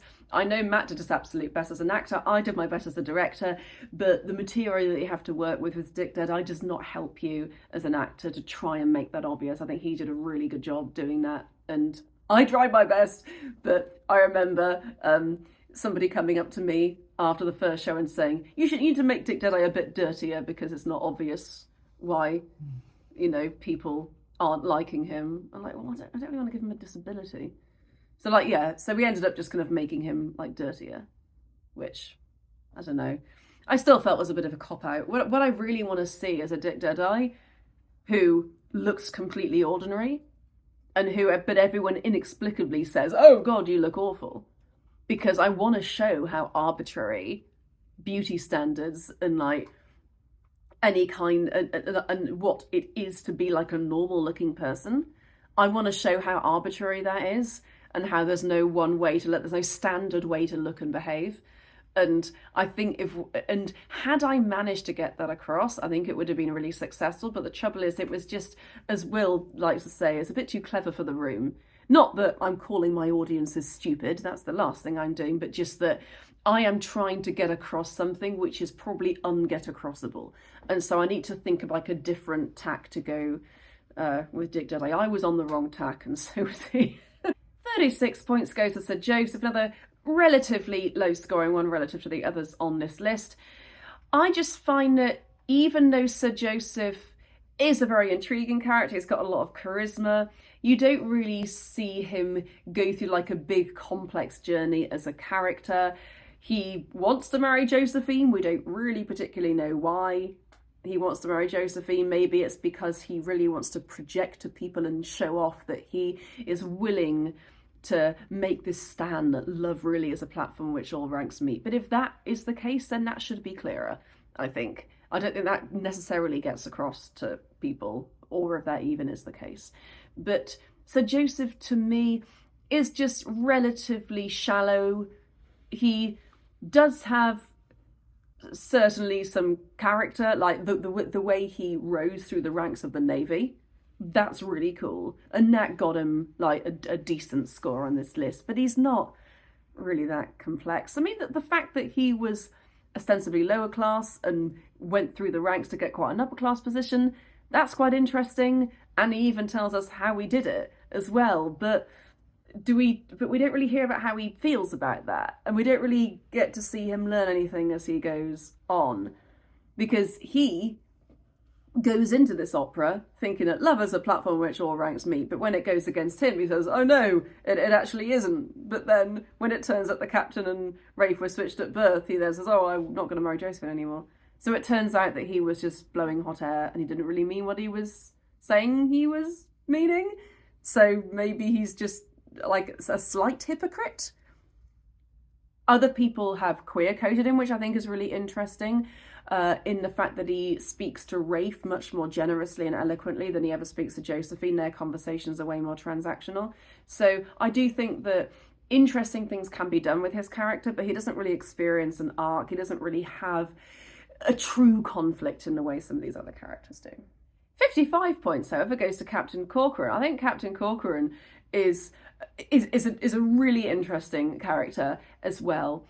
Again, I think the issues with him is that he can be played very boringly, and you really have to kind of fight as a director and an actor to kind of get the audience to maybe see you in a different way. The idea that Corcoran is this person who was born in the wrong body, essentially, or he was born as an upper class person when he's actually like that's the wrong place for him, because somehow biologically he was meant to be lower class. I mean, that's kind of quite funny in itself. That's kind of quite biting satire, and that is an interesting angle to go down. And the idea that he just feels like something's up the whole time. He never really quite feels comfortable. He's such a people pleaser with his crew. There's so many awesome things about Captain Corcoran, and that's why he came in the top half of this list. But when it comes to conflict, when it comes to stakes, you get a real vision into his mind when he sings his solo. But what is he saying? My daughter was going to be married to Sir Joseph Porter, KCB, but now she doesn't seem to like him. My kindly crew were kind of teasing me. And then there's something about a court-martial, which is never really spoken about. We don't really know what that refers to.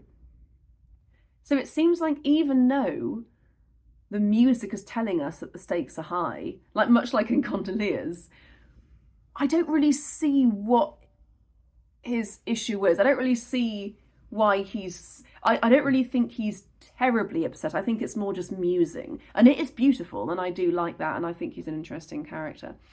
And certainly when he comes in and finds Josephine and Rafe together, and he then explodes, like he then actually lets his true self out, his true swearing self out.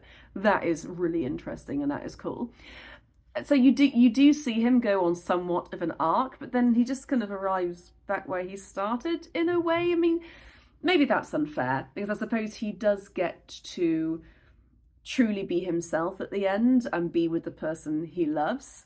And you can really see the conflict there when he's fighting of whether or not he should be with Buttercup. He doesn't have as much charisma, I think, as a lot of the other characters. I only gave him a 14 for that. And I also only gave him like a 15 for his relation to the narrative, because I think it's more about Rafe and Josephine than it is about him. He doesn't have as much of a presence. However, speaking of Rafe and Josephine, these are two characters I absolutely love, much like in Sorcerer with Aline and Alexis being really interesting. Also, Rafe and Josephine, I think, are fascinating characters. I think Josephine is actually quite a bit more fascinating than Rafe is. So Rafe gets 78 points and Josephine gets 84 points. The fact that Rafe is fighting against his position in life and is determined to marry Josephine whatever happens, he's so brave and so proud of who he is, and I love that about Rafe.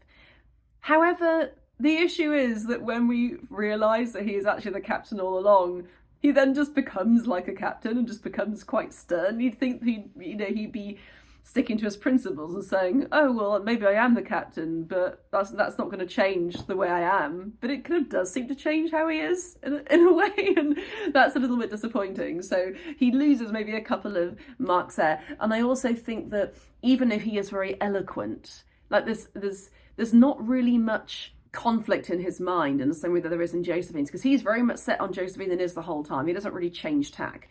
Whereas Josephine is very much in two minds about this whole thing. It's about this upper class woman who has been raised to have independence and agency, who has a really loving, supportive father who can talk to her like a human being, and they have this really lovely relationship. The way these two characters talk to each other is so precious. I really love them. And she then has to make a decision, and she continues to make that even after she's told Rafe she loves him. She has to decide to, even though I've kind of decided to be with him, like I feel like I need to go back. I feel like I need to retrace my steps and to change my mind. I need to back out of this and say, no, I can't do this. Because it is a huge decision to make, as she has been so blinded by the luxuries of being in this upper class world that she finds it so difficult to follow her heart. And then the fact that she does eventually follow her heart, and it's by something that Sir Joseph said, is that a bit underwhelming? Do I wish that she'd been the one to make that decision herself? Kinda, actually. I do kind of wish, in a way, that even though I love Nevermind the Why and Wherefore, I'd never want to see that cut or anything, God forbid. But I do love the idea of her discovering that more on her own. But still, she does discover it, she commits to it, and then she bravely stands up to her father. And she gets to be with Rafe at the end, of course, and that. But actually, maybe I was unfair to Rafe before, because he does still want to be with Josephine, even though she is a class lower than him. But she also wanted to be with him in the end, despite him being a class lower than her. So they love each other now, it's too late. But I think what I'm talking about is the way Rafe speaks. It doesn't really seem like he's held on to his roots. He seems a bit flatter when he becomes a captain, but he doesn't really have much dialogue to show who he is, I suppose. But yeah, I think that Josephine is a truly relatable character. I think we've all been in a situation where we have this conflict between our head and our heart, where we don't know if we're doing the right thing. And that insight into her mind when we get that second act aria, Ausgruppe on a pace, is just a true gift for any actor. And Josephine is a gift of a character.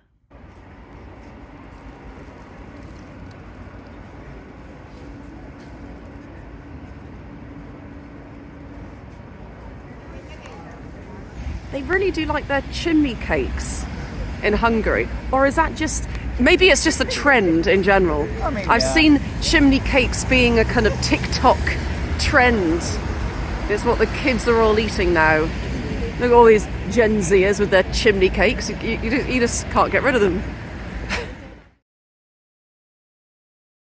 Number 5, I have given to IOLANTHE, which actually I was surprised came above HMS Pinafore, but there was a very strong reason it came above HMS Pinafore, and it's because there was one character in particular that did extremely well on this list, and actually no characters on this list did particularly badly. I didn't include Private Willis again. He's truly too passive without any emotional stakes. I didn't feel he had enough of a character for me to include him.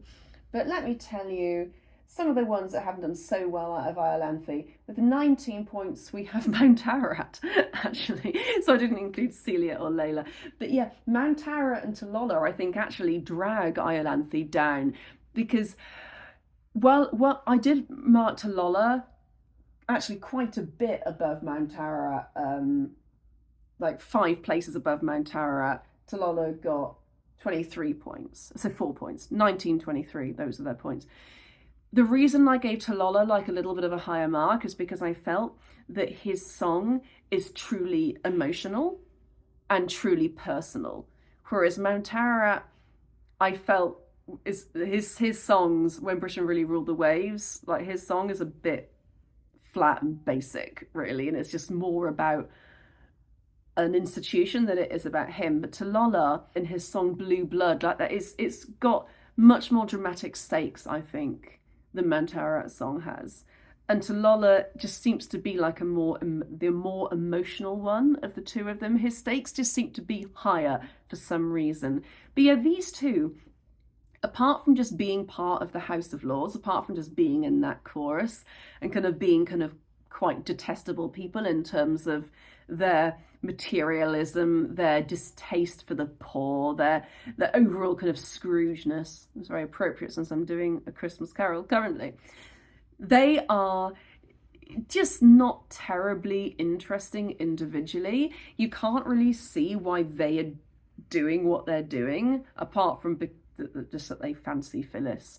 And then even after that, they decide that their own friendship is more important, which I think is why, like, I and a lot of other companies, like, try and make it a bit more interesting by thinking maybe they are repressed and actually in love with each other. Like, we're not, they probably also love Phyllis. I mean, as we know, bisexuals do exist. It can be a little bit too much for some people to comprehend. I think a lot of people struggle with the idea of them having feelings for each other because, oh, then it doesn't make sense about Phyllis. Well, no, it does, because people can be bisexual. So yeah, they can certainly have feelings for each other and also think that Phyllis is hot. So that is the spin that some people have put on it, and it kind of fits with the text, even if it was certainly not what Gilbert intended. But the temptation to do that, I think, arises out of these characters just not really having very much to them. And without that, they just become these kind of quite unpleasant characters, but they're also very funny, and they have a lot of comedic moments with the Lord Chancellor, and they help him come to decisions. But apart from that, they don't really have much character in their own right. And with 50 points, we have IOLANTHE. This is one that I was really torn with, because there is a universe in which she comes like really close to the top of this list, because she has one of the most interesting backstories of everyone. The trouble is just she's barely in the story. You don't really get to see how she feels about stuff. Everything's so throwaway.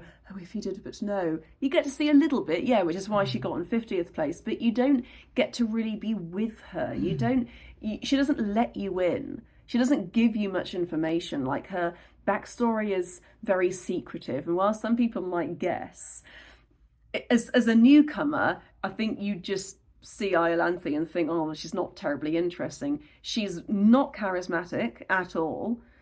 It's very hard to make her charismatic as well with the material that she has. And she just seems so solemn all the time. I think I actually had a commenter just now on one of my other videos say that perhaps the reason she's solemn is because she's still in love with the Lord Chancellor. And well, yeah, I get that. I think that you can certainly carry that feeling of heartbreak around with you for the rest of your life, as other characters on this list have, which we will talk about in just a moment.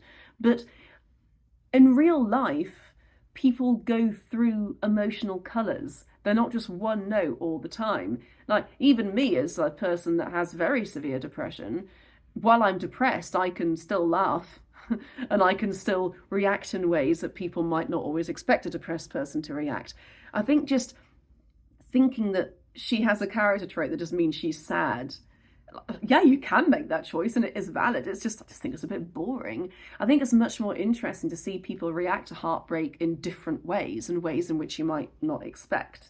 And there is no reason why IOLANTHE, spurred on by the birth of her son and the way he's grown into this strong, principled person, she might be really proud of him and really love him, and that might have given her like a new lease on life and a lot of joy in her life. And I wish she had a bit more material to make that obvious. But certainly the emotional climax of the show is when IOLANTHE confesses to the Lord Chancellor who she is, and maybe even the emotional climax of the canon, to be honest.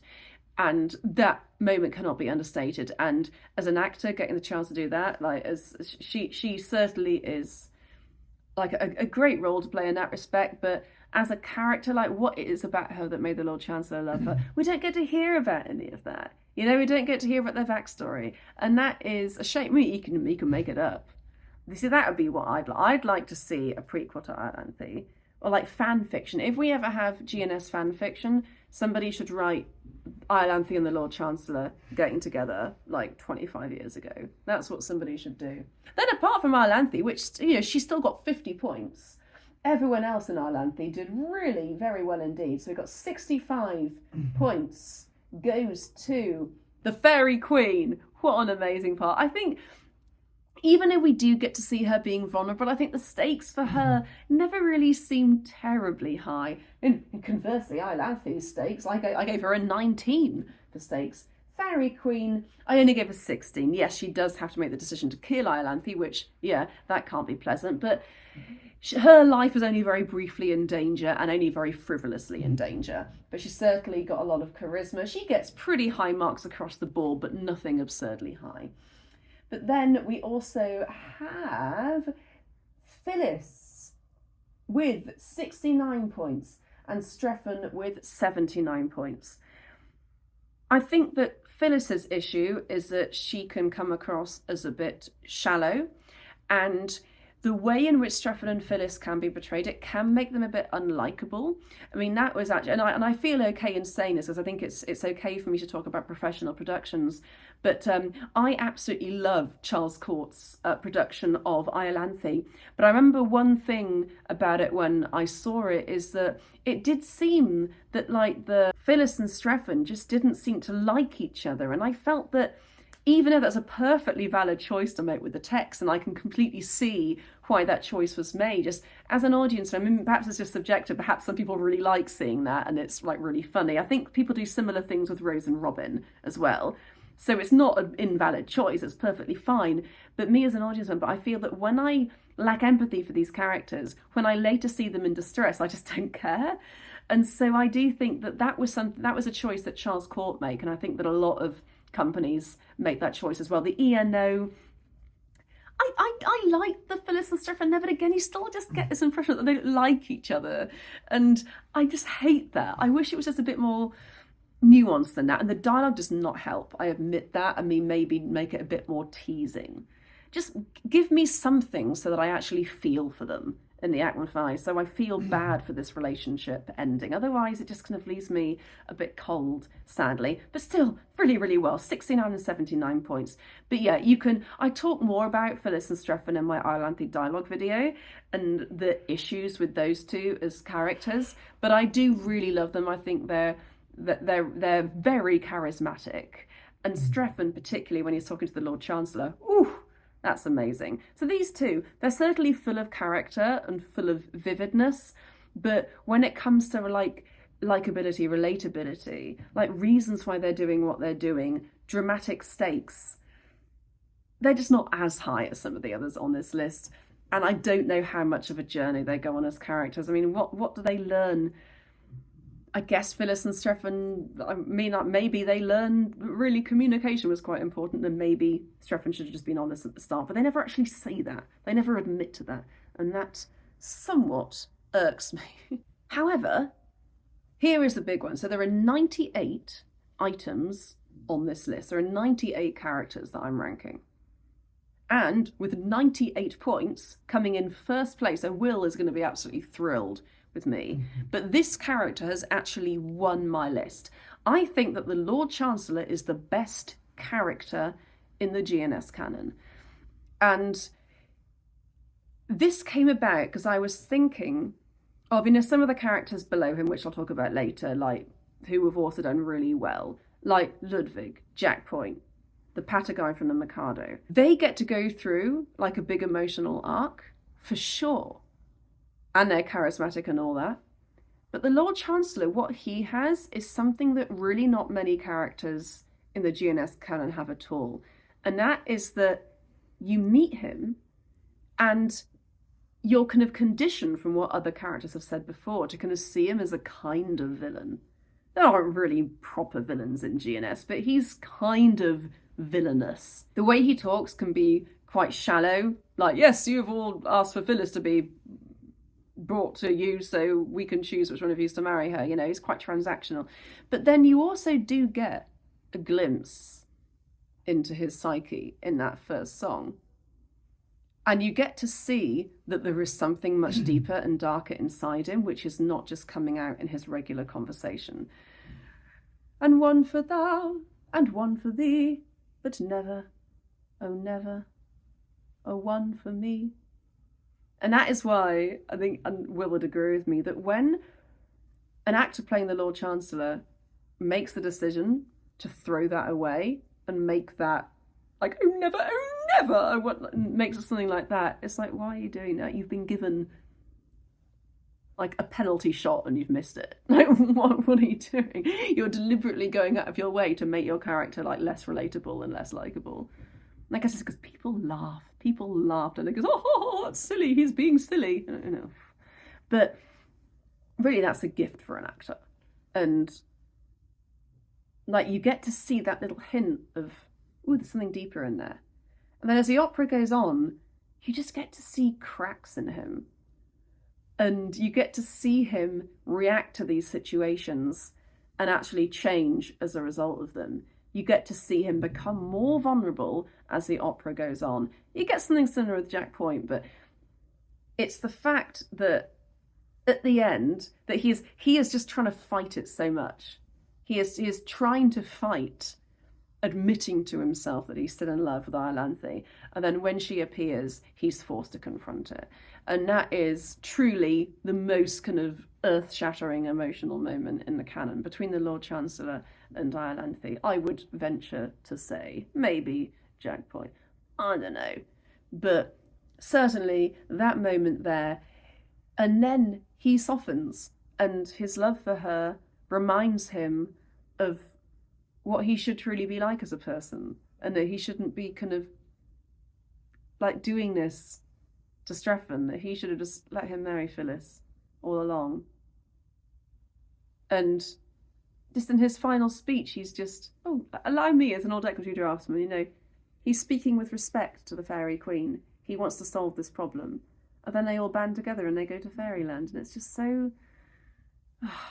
Like, at the end of IOLANTHE, I really breathe a sigh of relief, because I really feel like, unlike other operas, which, as we were saying in the story video with Spencer and Emma, that a lot of these operas, I think, can feel like cop-outs, like emotional cop-outs. This one, actually, you really feel like he's been changed.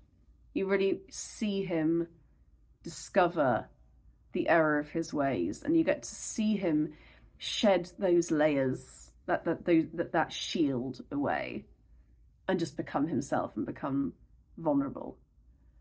And it's beautiful. And you don't really, you get to see similar things with like Jack Point, of course, which I'll talk about later. But the difference here is that he really learns something and uses that. And he becomes a different person. And that's very nice. We love a reformed character story, don't we? Just like in A Christmas Carol. You see, this is how I think all men should dress, like this. Like peacocks. My goodness. It's very lovely. Don't compare me to him, I'm going to lose. No, you haven't gone mad. I have changed my clothes. I've also gone forward 24 hours into the future, and I'm now the owner of this beautiful cat scarf. Look at that. And I also have this cat bag. I had to get a bag because I have this beautiful bag from London. This is by a regular choice. I don't know if anyone knows about them, but if anyone has met me and seen the shoes that I wear, that's where they're from. And I love this brand. A regular choice is fabulous, but this little catch like broke instantly, so I'm going to have to get that fixed. But it just means that when I carry the bag around, it's always open. So I feel very frightened about that. So I love the bag and I'm going to fix it when I get home. But how nice is that?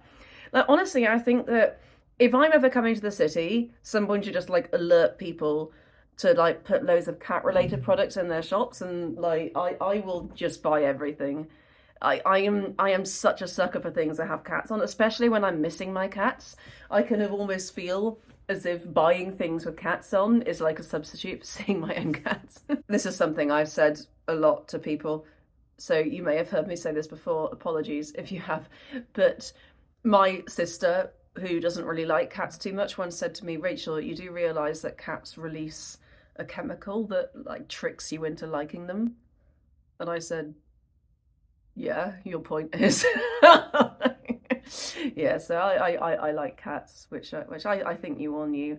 But anyway, let us move on with this video. So in fourth place, we have the Yeomen of the Guard. Now, I happen to think that as an ensemble of really main characters, I think Yeomen actually may have won this. The trouble is, Yeomen was dragged down by two very bad characters, which you have to count because they are very much main parts and very much part of the story, so that they weren't like on the cusp like Mr. Goldberry or the bottom mezzo and MIKADO. Like, I had to include these two and they brought it way down. And those two are, of course, Blanche and Merrill. I didn't include Leonard. I think if I had included Leonard, it may even have gone below IOLANTHE, but I don't think that's fair. Because when it comes to Elsie, Phoebe, Jack Point, Wilfred and Fairfax, I mean, that probably would have won. Like, those five characters, the average of that probably would have won it. And in a way, maybe that would have been fair because they are probably more the heart of the story. But come on, Merrill does have a lot of narrative. You can't discount Merrill, and sadly, he's not a terribly interesting character. I do prefer him to Dame Carruthers, though.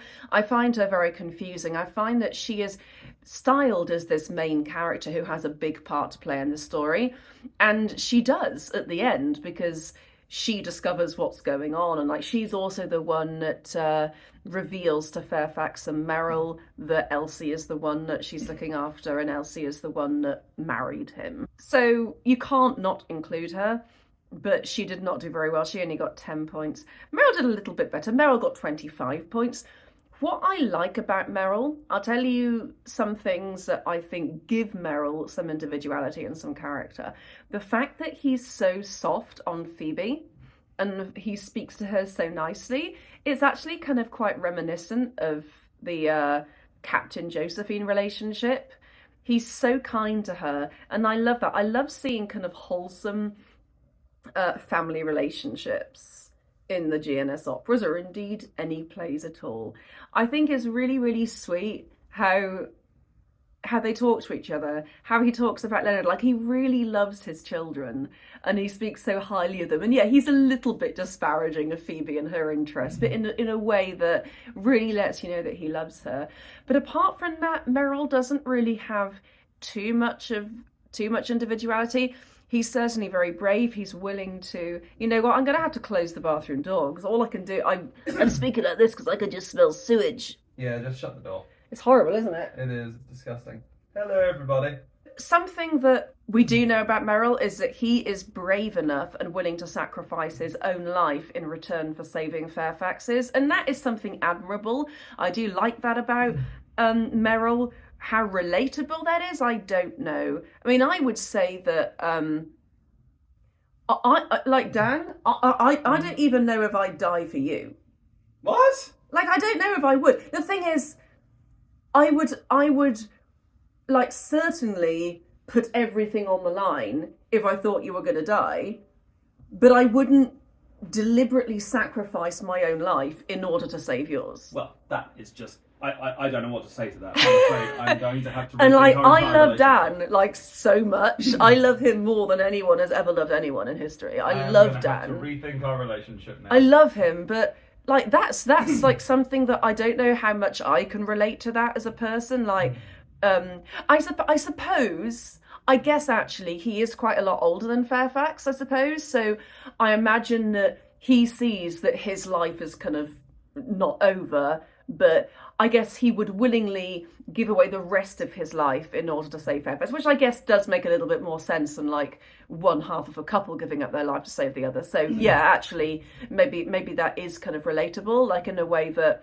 a parent might give up their life to save their child. So that actually does make sense, and maybe I'm rethinking what I just said, but it was just a good way to let everyone know that I wouldn't die for you, Dan. So. Aww. But yeah, Merrill's. He doesn't really have an awful lot of charisma. I don't think he has an awful lot of complexity, and he doesn't really seem to learn much as a character. So that's what dragged Merrill down, but he is a very sweet guy. I certainly don't dislike him. He isn't the part that I particularly want to play, but you know, he exists, and that's fine. But you know, honestly, as I said, the 5 parts above that have all done really well. So with 67 points, we have Colonel Fairfax. I think he's actually the least interesting of all the characters we have left, even though, like, in a way, he is pretty fascinating because his ability to stay calm in a crisis is insane. So Fairfax does have this quality that I think is really cool, and you can see why Phoebe and maybe some of the other girls in the castle, or maybe indeed some of the men, think he's like really hot and cool and brave, and they love him. You can definitely see why he's a kind of teenage crush. He's a hero, and though in the past I've always thought of him being played as quite nasty, I think that in a way it's maybe more interesting to try and make him sympathetic. So that is one way in which I can, again, thank David Menezes for, because I think I given him the note, oh yeah, Colonel Fairfax is like really a nasty piece of work, and he's like, oh no. And the thing is, usually when I'm directing a show and someone says, no, I'm not going to do what you're saying, I'd be like, well, that's no good, is it? And I probably wouldn't have them back. But in this case, I don't know, no, he just won me round and convinced me that was the right way to do it. I'm like, actually, yeah, you know, that was actually really cute and really good. So he really has made me think a different way about Fairfax, and imagining him as a kind of opportunistic hero who probably is like a little bit manipulative in some ways. Like, he definitely teases Elsie a bit, but you know, this guy's been through wars. Like, he might just have a really dark sense of humour, As in, he doesn't kind of say to Elsie, no, it's okay, it's me, Leonard, the one you fell in love with, and just lets her sing that tragic aria. That's why I kind of imagine going, oh, wait, guys, you know, she's going to laugh when she sees it's me. I think he might just be a bit inept. I don't know. But I like to think of him as not as a kind of really dashing hero, but as a kind of almost dashing hero that's just got this hint of autism, this hint of like not quite understanding the way that communication works. 72 points, we have Wilfred. I find Wilfred such a brilliant character. I think he's really complex. Like, he's taken on this job despite actually really having this warm heart and wanting to, you know, write poetry and be eloquent and be very romantic towards Phoebe, and like he wants to be a jester, and he really looks up to Jack Point, and that is so adorable. And I don't see how anyone can think of this part as not being adorable. I almost think that Gilbert probably thought that as well. Like, I can't imagine anyone not playing him that way, because playing him in any different way just seems so kind of unlikable to me, and I don't really get what you're getting out of that. His stakes are pretty high when he gets fired, and even I only gave him a 16 for stakes, because they're certainly not as high as some of the other people above him. But yeah, he's pretty charismatic. I gave him a 17 for that. I think he's very good at talking to the audience and like getting them on his side, even though he seems like a bit of a weird, slimy character at times. He's just so likable. He's so charming.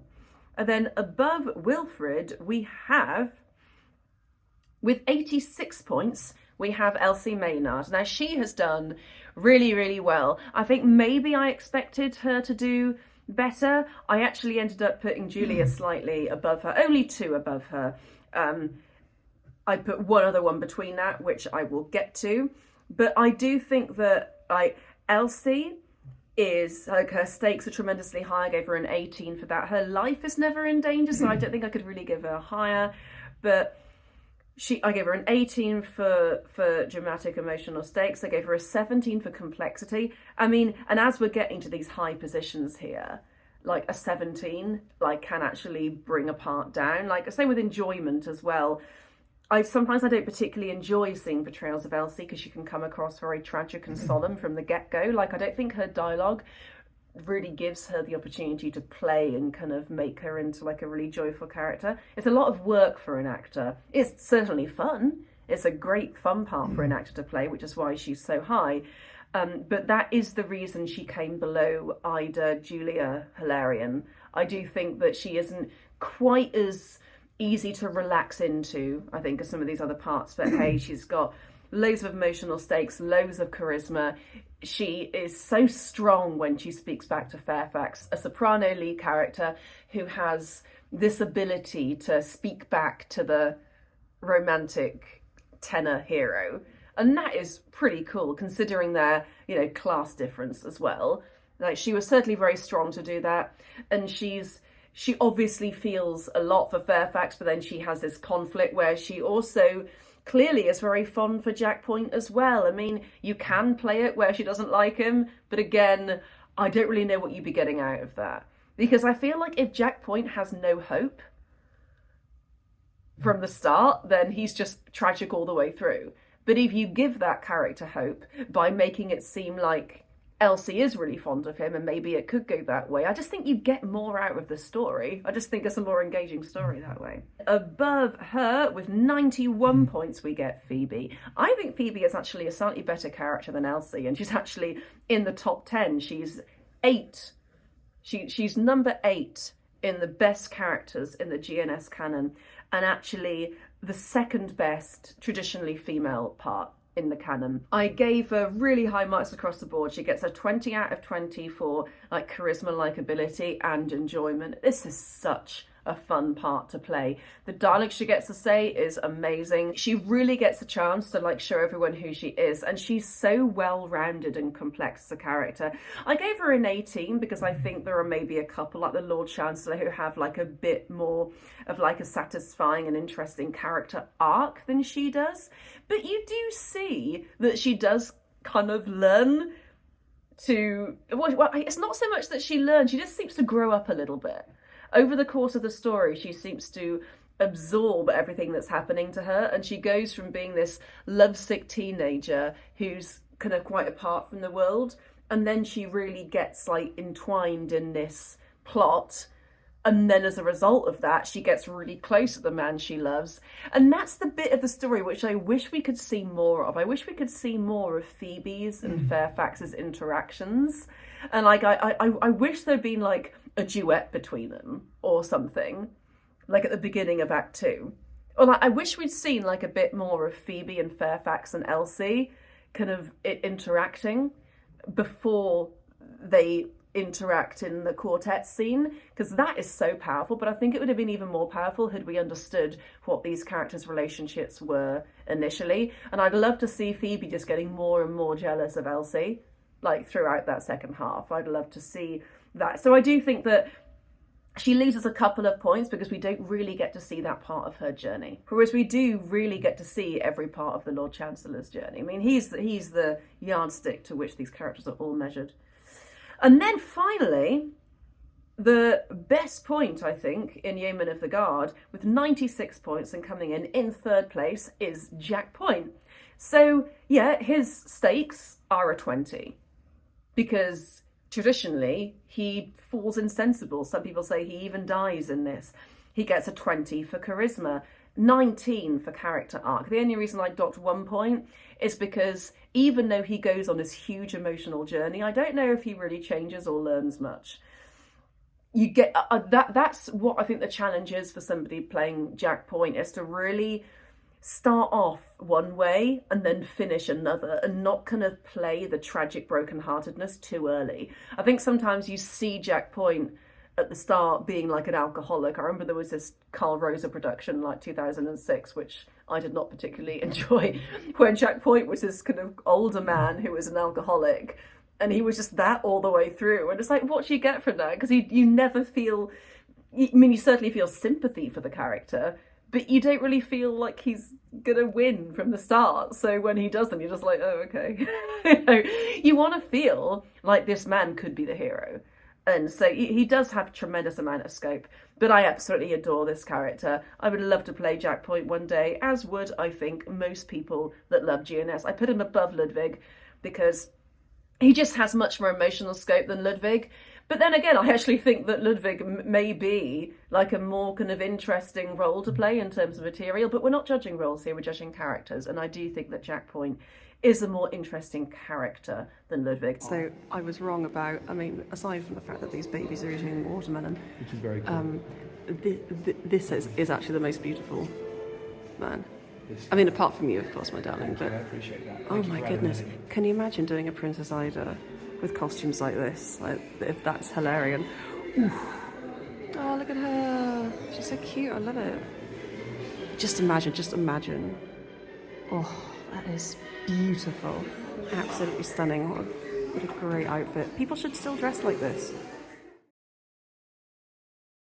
In third place, we have what I consider to be a really strong ensemble of characters. I really don't think there are any weak parts at all in this opera, and that is Patience. In fact, the first part we have in Patience on this list, with 46 points. This was, to be fair, after I removed Lady Angela.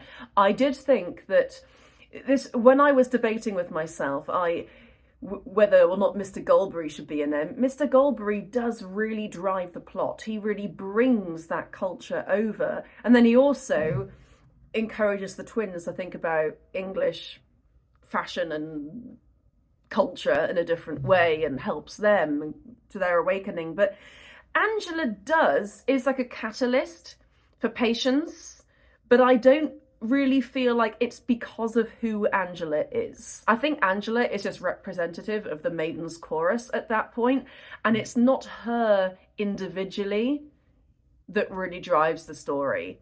I don't know. I mean, maybe this was unfair. I mean, maybe any Utopia Limited stans feel like I unfairly put Mr. Goldberry down, and that actually did move it down one slot. But maybe I think possibly if I'd included Lady Angela. This would have come below Yeomen of the Guard, so let me know if you think that was fair to remove her. The lowest part on this list with 46 points is the Duke of Dunstable. And he did get some relatively low scores. Like, he only got a 14 for stakes and a 13 for complexity. But the reason he did so well is because I did give him a 15 for his character arc, because he does learn as well as the Colonel does. I mean, the Colonel I put him a few points above. He got 54 points. I think they both go on a journey in this opera where they change themselves to attract the maidens, and then they succeed. And they actually try several things out. And the Duke, he really makes himself very vulnerable in the Act 1 finale and puts his emotions on the line. He really wears his heart on his sleeve in that moment. But just that whole toffee scene, you really get to see what kind of person he is. I gave him an 18 for enjoyment. I just think that this character is one that I enjoy so much. He's such a warm-hearted, interesting guy. Same as the Colonel. You really get to understand these guys so much. Like, I really adore the journey that they go on, even though it may seem relatively shallow and frivolous. It's just so heartwarming and adorable, and they're so relatable as well, these guys. They're just like the everyman. They're just people who are in love. They're just people who want to be with the people that they really love, and I think that's really, really sweet. And they're nothing particularly special or interesting or really complex, but there's something about them that I just really love as characters. And above that, with 66 points, we have Patience herself. Now, I know she's the title role. She came relatively low here because I felt that she doesn't really have a very solid motivation, I think, in Act 2. As I mentioned in my Sopranos video and in the Patience dialogue video, I don't really understand her change of heart towards Grosvenor at the end. Like, I get it in the logic of the GNS universe, and I see why she, as a character, does that. So I don't want people explaining to me why Patience made the decision she did, because I get it logically. I just don't find that relatable or interesting as a character. So when I gave her like an 18 for charisma, an 18 for enjoyment, and I gave her a 17 for her character arc, because she does seem to learn something. I gave her a 15 for charisma, likability, relatability, and a 14 for complexity, because these are the two places where I just don't really like buy what she's selling as a person, as like an empathetic person who really enjoys characters who are going through situations where, however wacky, there's some way in which we can relate to them. But I don't really relate to Patience's story here.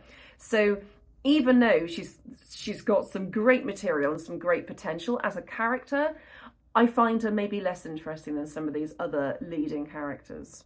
But then with 70 points, we have Lady Jane. I think as a character, she is amazing. You get introduced to her, and she seems like this really confident, exuberant, fabulous lady. She also believes that she's completely worthy of Bunthorne's love, and she believes that she is going to be the one to get him in the end. I mean, if Patience doesn't, obviously. And then in the Act 1 finale, you know, she's the one that says, oh, I'm going to go first, I'm going to buy my ticket first. And she's so fabulous and brave. But then in Act 2, you get to see her at her most vulnerable. And you get to see her directly speak to the audience and confide in them about things that she feels insecure about. And that is just lovely. That's so amazing for a traditionally female character to express themselves in this way to an audience. And then she remains loyal to Bunthorne while the others don't. And you wonder why that is. And you think maybe Lady Jane was the only one that truly understood what Bunthorne meant. Maybe these two are actually really well suited. But it is cool when she ends up with the Duke at the end. So yeah, I love this character. And then with 74 points, we have Grosvenor. Now this character I think is a bit more relatable than Patience. I understand him more than Patience.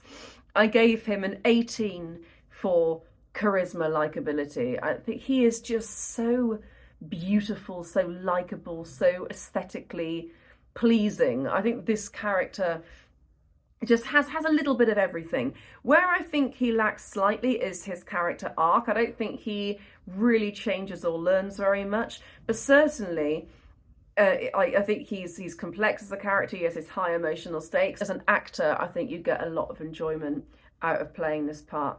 And then similarly for Bunthorne, I gave Bunthorne 85 points. So I think none of these characters and Patience did spectacularly well. Bunthorne came in 14th place overall, which is the highest rank that anyone from Patience managed to attain.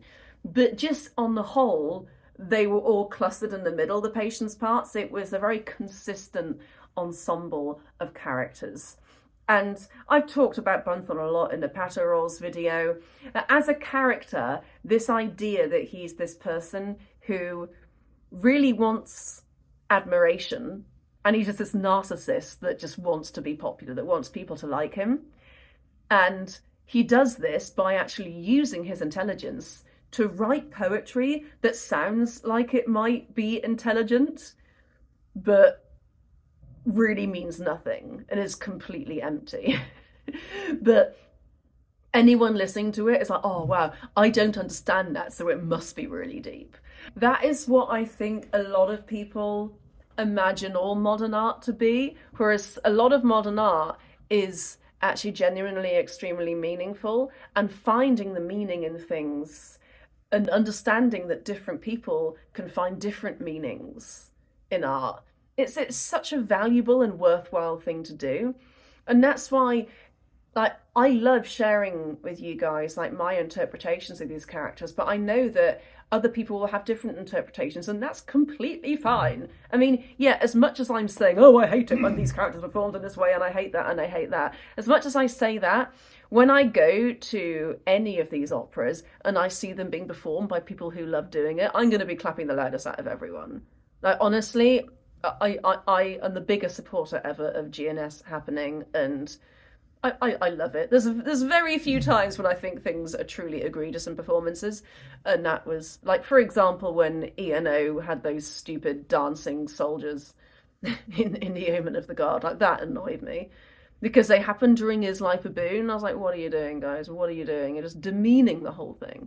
But generally, I'm actually really nice in real life, and I love everything I see, and I'm always very complimentary about shows that I see. But my point is that art should be something that we look at and we all kind of get what we want and need out of it.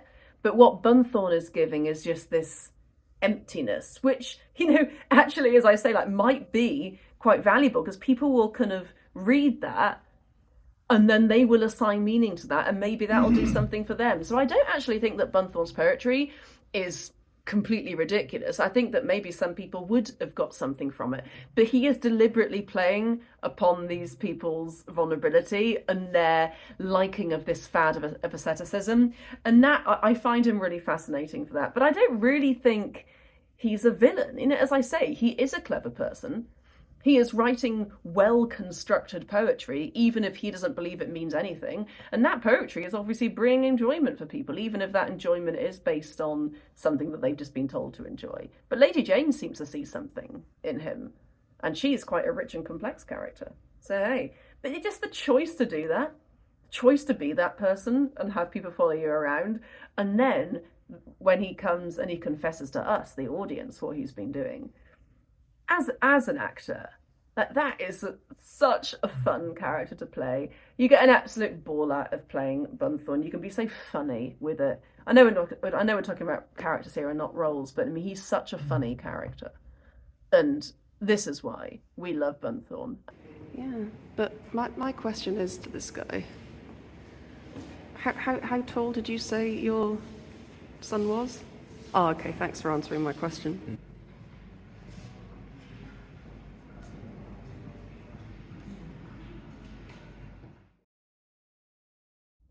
So, moving on to number 2, this one came to an opera that I did include one of those, ooh, should I include it or should I not, on the cusp parts. And even though this probably brought the average down a little bit, it still came in second place, and that is the Mikado.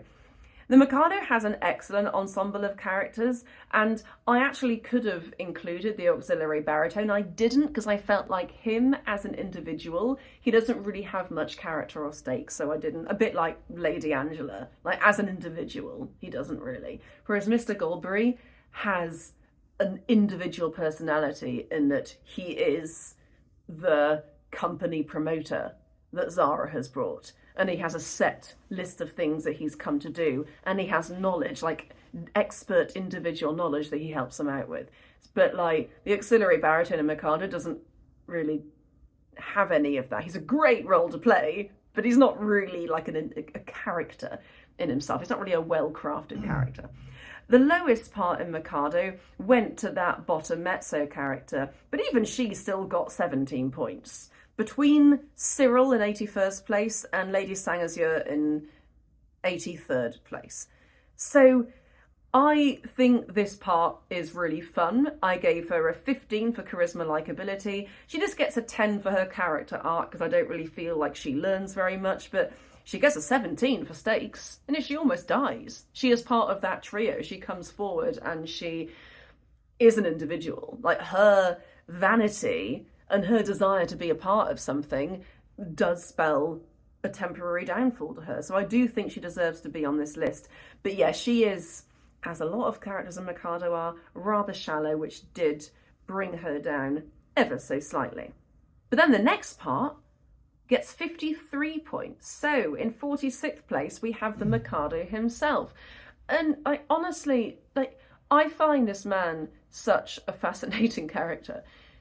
Like, the fact that he allows his daughter-in-law to kind of take over, but then he does have this absolute will. He has this absolute sense of morality, but he also has this really chilled out, matter-of-fact attitude about everything. So yeah, I only gave him a 12 for stakes, because even though his son literally dies and he receives that news, he doesn't really seem to care about it. However, I gave him a 20 for just enjoyment of seeing this character. I mean, imagine when, if you were seeing the opening of the Mikado, imagine seeing Temple play that part and like watch him in that scene. Right, you need to just read this with me. Okay, who am I reading?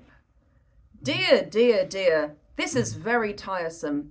My poor fellow, in your anxiety to carry out my wishes, you have beheaded the heir to the throne of Catan. I beg to offer an unqualified apology. I desire to associate myself with that expression of regret. We really haven't the least notion. Well, of course you hadn't. How could you? Come, my good fellow. Don't distress yourself. It was no fault of yours. If a man of exalted rank chooses to disguise himself as a second trombone, he must take the consequences. It really distresses me to see you take on so. I've no doubt he thoroughly deserved all he got. We are infinitely obliged to your majesty. He is much obliged, your majesty. Very much obliged, your majesty. Obliged? Not a bit. Don't mention it. How could you tell? No, of course we couldn't tell who the gentleman really was. It wasn't written on his forehead, you know. It might have been in his pocket handkerchief, but the Cantonese don't use pocket handkerchiefs.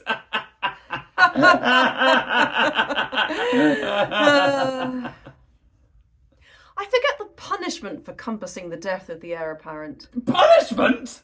Yes, something lingering, with boiling oil in it, I fancy. Something of that sort. I think boiling oil occurs in it, but I'm not sure. I know it's something humorous, but lingering, with either boiling oil or melted lead. Come, don't fret, I'm not a bit angry. If your majesty will accept our assurances, but we have no idea. Of course. I knew nothing about it. I wasn't there. Well, that's the pathetic part of it. Unfortunately, the fool of an act says compassing the death of an heir apparent. There's not a word about a mistake. No. Or not knowing. No. Or having no notion. No. Or not being there. No. There should be, of course. Yes. But there isn't. No. That's the slovenly way in which these acts are always drawn. However, cheer up. It'll be all right. I'll have it altered next session. Now, let's see about your execution. Will after luncheon suit you? Can you wait until then? Oh, yes. We can wait till then. Then we'll make it after luncheon. I don't want any lunch. I'm really very sorry for you all, but it's an unjust world, and virtue is triumphant only in theatrical performances. And so, like, I know I'm reading dialogue here, but this is where you get the character from. Like, you get it from the dialogue. And, like, this as a character, somebody who reacts in that way to that news, that is somebody who just, like, he is just either, like, well, like, he is like an absolute psychopath, but he's just like a very gentle, well, it's like a very gentle sociopath. It's like, yeah, he's so chilled out about everything. And it's so exciting as a person. Like, I don't know a single person like this who would just react in that way. And it's kind of frightening. But that's where the humour comes from. It comes from the fact that he is just so matter-of-fact about all this going down. And so that's why I gave him such a high enjoyment mark. I think both playing this character and just like watching this character go, like, he's just brilliant. What a brilliant character. Like, what an absolute stroke of genius to make a character like this. Like, Gilbert could have made this character anything. He could have been really powerful and really exerting his authority. But instead it's just like, yeah, like, we can have it altered next session, you know. I mean, there should be, of course, but there isn't. You know, the fact that Gilbert chose to make him like that, it's amazing. Like, I really, really love this character. And then moving on to some of the really, really high ones. I mean, I am just obsessed with the romantic leads here. The soprano and the tenor. I gave them quite similar marks. The soprano I gave 77 points. So that puts her in 22nd place. And the tenor, I put him in 16th place. He gets 83 points. I also put the Lord High Everything Else. Lord High Everything Else got 26th place. Soprano got 22nd place. And the tenor got 16th place. And all these parts are just so well crafted. I think the reason they haven't kind of got into top 10 territory is because of their overtly like simplisticness and perhaps a little bit of shallowness. With them, it's you don't really feel, in a way, they are charismatic, but I don't know how relatable they are, like, by their actions. I think they are very much designed to be of another world. They are otherworldly characters, and corresponding types of people don't particularly exist in this plane. But they are, but you really do kind of get to grips with who they are quite quickly. I think it's just we may just lack a little bit of sympathy for them because we don't really come across people like that. And also, I don't really feel like these three characters particularly change through the course of the opera. They're very much remaining as who they are and are just reacting to circumstances. And they never really themselves get into too much trouble. In fact, that's not the case with the Lord High Everything Else. But certainly the soprano and the tenor just fall in love. And that's a beautiful, wonderful, heartwarming story. And I adore it. And I love these two characters.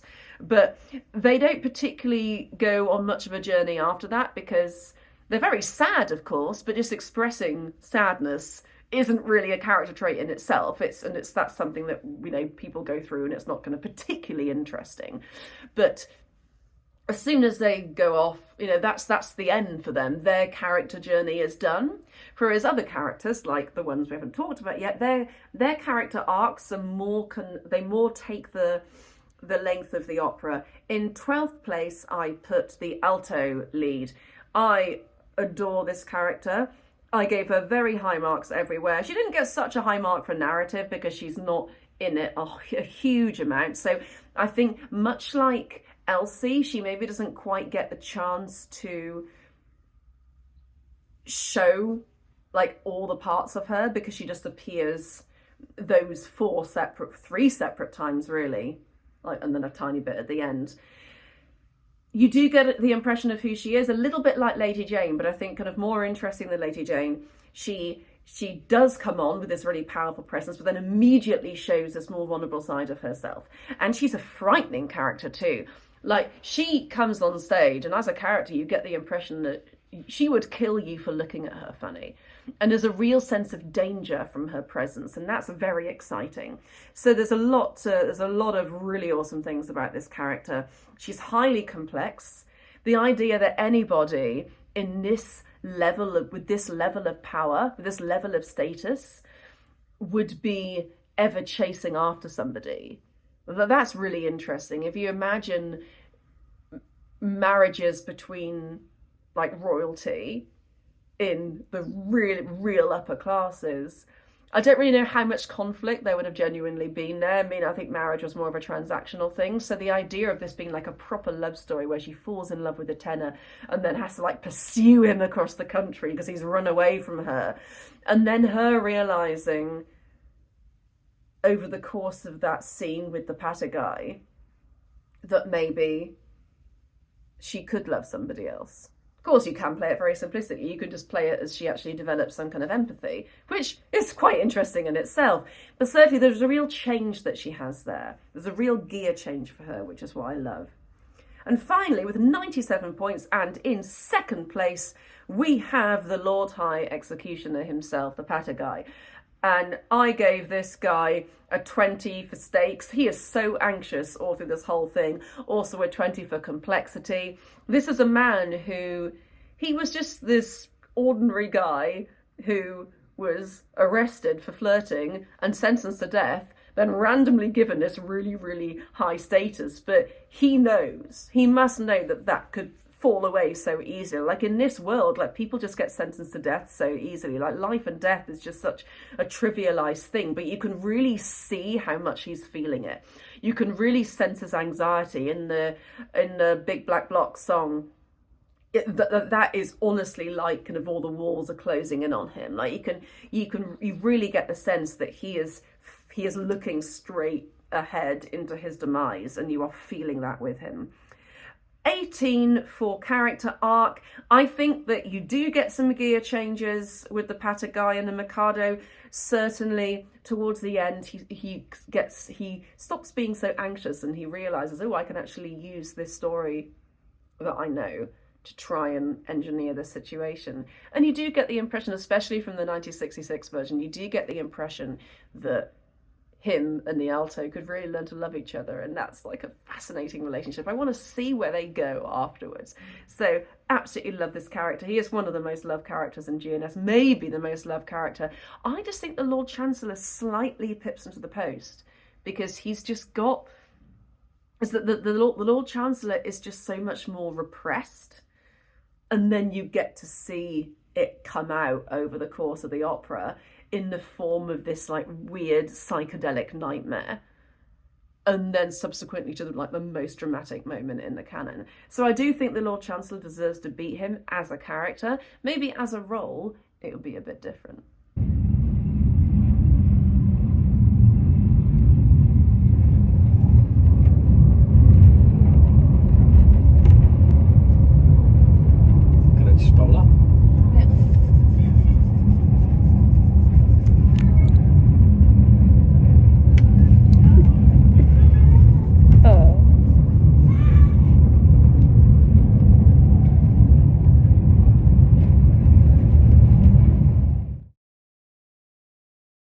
Dad? Do you want to tell people which GNS opera has the best characters in it? Right, here I come. It's the moment. I've not even shown him the list, but he will know. Well, it's very obviously the Ruddigore. The Ruddigore. The Ruddigore. It Not is just the Ruddigore, the Ruddigore. It's got a the in it. Who do you think the best characters in Ruddigore are? Well, for me, it's going to be Despard, because I like Despard. Yeah. I have already talked so much to death about Despard and Mad Margaret. I find it's the idea of them both suffering from this utter trauma and then coming together and then trying to work it out. I find that so adorable. I gave them really quite high marks on this list. I put them in 6th and 7th place respectively. I think that Margaret is maybe slightly more interesting than Despard, but Margaret got 6th place, Despard got 7th place. I think it's fair that Robin beat them. Robin got 5th place. And then, of course, you've got Ludwig, Jack Point, Lord High Executioner, and the Lord Chancellor.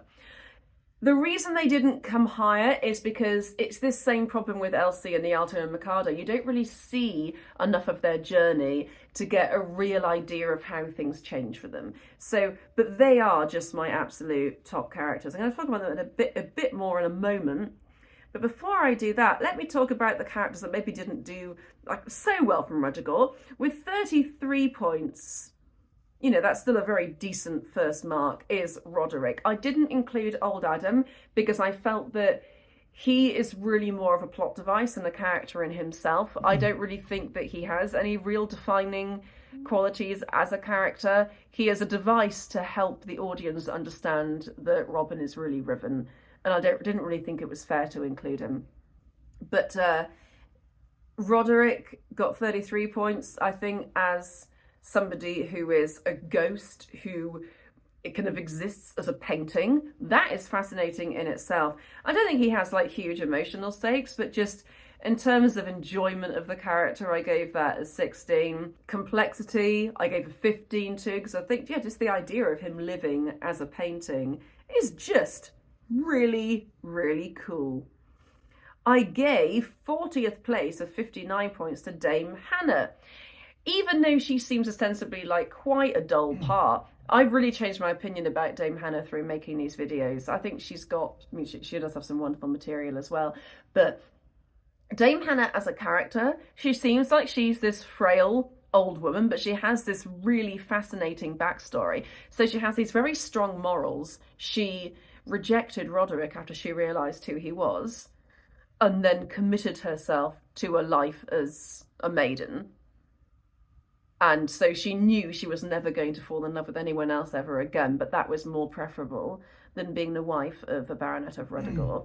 But then when she comes across him again, all those feelings resurface. And also she gets to have like a whole like sword fight with Robin as, you know, a relatively frail person.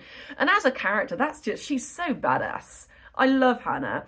She has emotional stakes are quite high. I gave her a 16 for that. I only gave her like a 15 for narrative because she's not like extremely involved all the way through. But I gave her a 16 for charisma. I think this lady is just dynamite. She is just utterly, utterly fearless. And I really like Dame Hannah. And I have actually played Dame Hannah. I always forget that I did that because I was so anxious when I played her. I just clean forgot that I did it. Because this was back when Forbear Theatre was doing RUDDIGORE, and Isabel was playing Dame Hannah, but she couldn't do one of the shows. So rather than try and mess around with anyone else, I just said, well, you know, I'll just do it. And then cut myself out of the chorus. So I just played her for that one show. And I was so anxious about learning it and just doing it with zero rehearsal. I had no rehearsal at all. I just had to just do it. I was so anxious about it that I have basically no memory of how it felt to play the part. But she's certainly a great character. I think as an actor, you can really get a lot out of that. She's got a really rich inner life that you can really latch onto. And then we also have Dick Dauntless. I gave him 56 points, so he comes in 43rd place. Him and Rose, where did I put Rose? She comes in 31st place with 68 points. These characters are not shallow. They are actually incredibly complex. I gave Rose a 17 for complexity. I gave Dick only a 14 for complexity, actually. I felt that that Dick is quite surface level.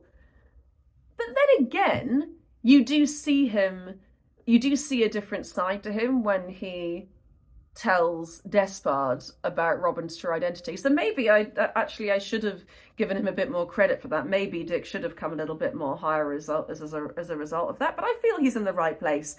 He comes just above Captain Corcoran and just below Alexis. And I think that is the right place for him, in terms of character at least. But when it comes to charisma, I gave him a 17. I think Dick has oodles of charisma, but maybe he loses slightly on likability because some people don't quite identify with him betraying Robin in the way that he does. Yes, we know it is 6 o'clock in Budapest.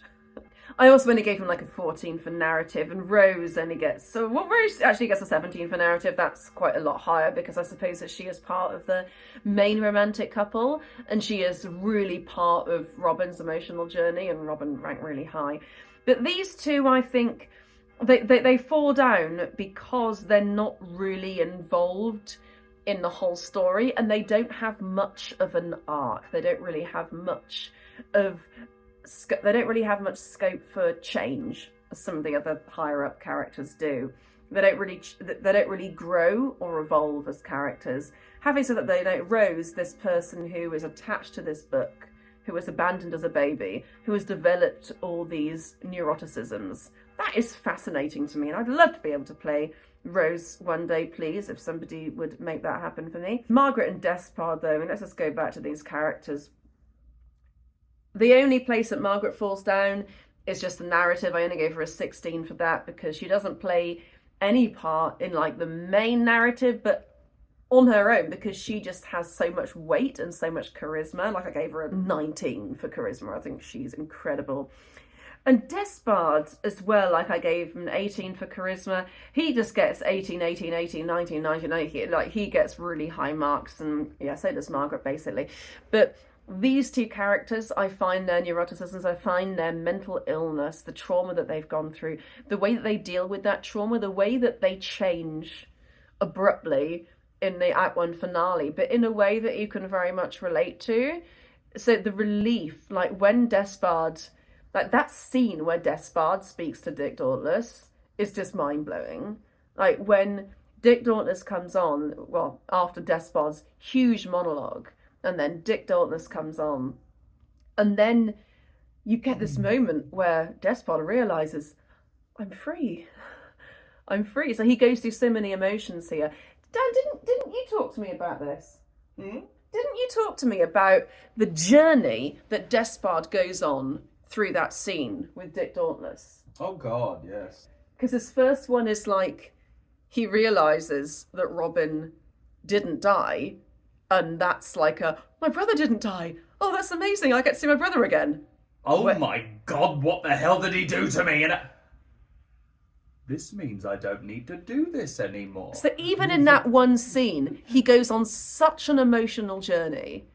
And like but when you look at the character of Rose, for example, she doesn't really have that same kind of, wow, something has happened to me which has changed me as a person, with the slight exception, I think, of that scene before in Sailing Lies Oceans Wide. I think that she understands there that her repression has led to something going wrong, but then that conflict doesn't really last for too long, which is why I don't find it as rich and interesting as Despard and Margaret. And then with Margaret, you get to see like what her unrequited love for Despard has done to her. So you get to see, and right at the start, like bang, like from the moment you see her, she is utterly fascinating. You're like, who on earth is this person? How did they get to be this way? And she tells you through a story that is rich in metaphor. And then you get to see like, yeah, how that's affected her, how she is at the moment. You get to see her relate to other characters. And then, oh my goodness, like Robin as a character, the way he starts off as this kind of repressed, nervous nerd, and then but you really realise he's also a total coward. And a little bit like the Lord High Executioner as well. I didn't really touch on it when I talked about him, but they're both such cowards. That is something we can relate to. That's such a common flaw as humans, to be a coward, to like be scared of confrontation, to like throw other people under the bus, not because we're bad people, but because we're frightened of the alternative. We're frightened of it affecting us badly. And that is a thing that unfortunately people do, and especially people who aren't very brave. And that is something that people can obviously work on, but it's a very relatable quality to have. And I think people see Robin and go, oh, you don't really think, oh, wow, he's awful. You see him and you go, oh, God, he's really got himself into a mess. Oh no, how is he going to get out of this one? The same as the Patagon and Mikado, actually. And then he has this such heartwarming story with Rose, and she's quite similar. She's so shy, and then they get together, and then they're about to get married. They're about to really, truly understand what their love for each other means, and then something comes in and changes everything. And the trouble is, after that, you don't really get to see Rose much more, so her journey kind of stops a little bit. So this is why her journey lacks the same richness that Robin's does.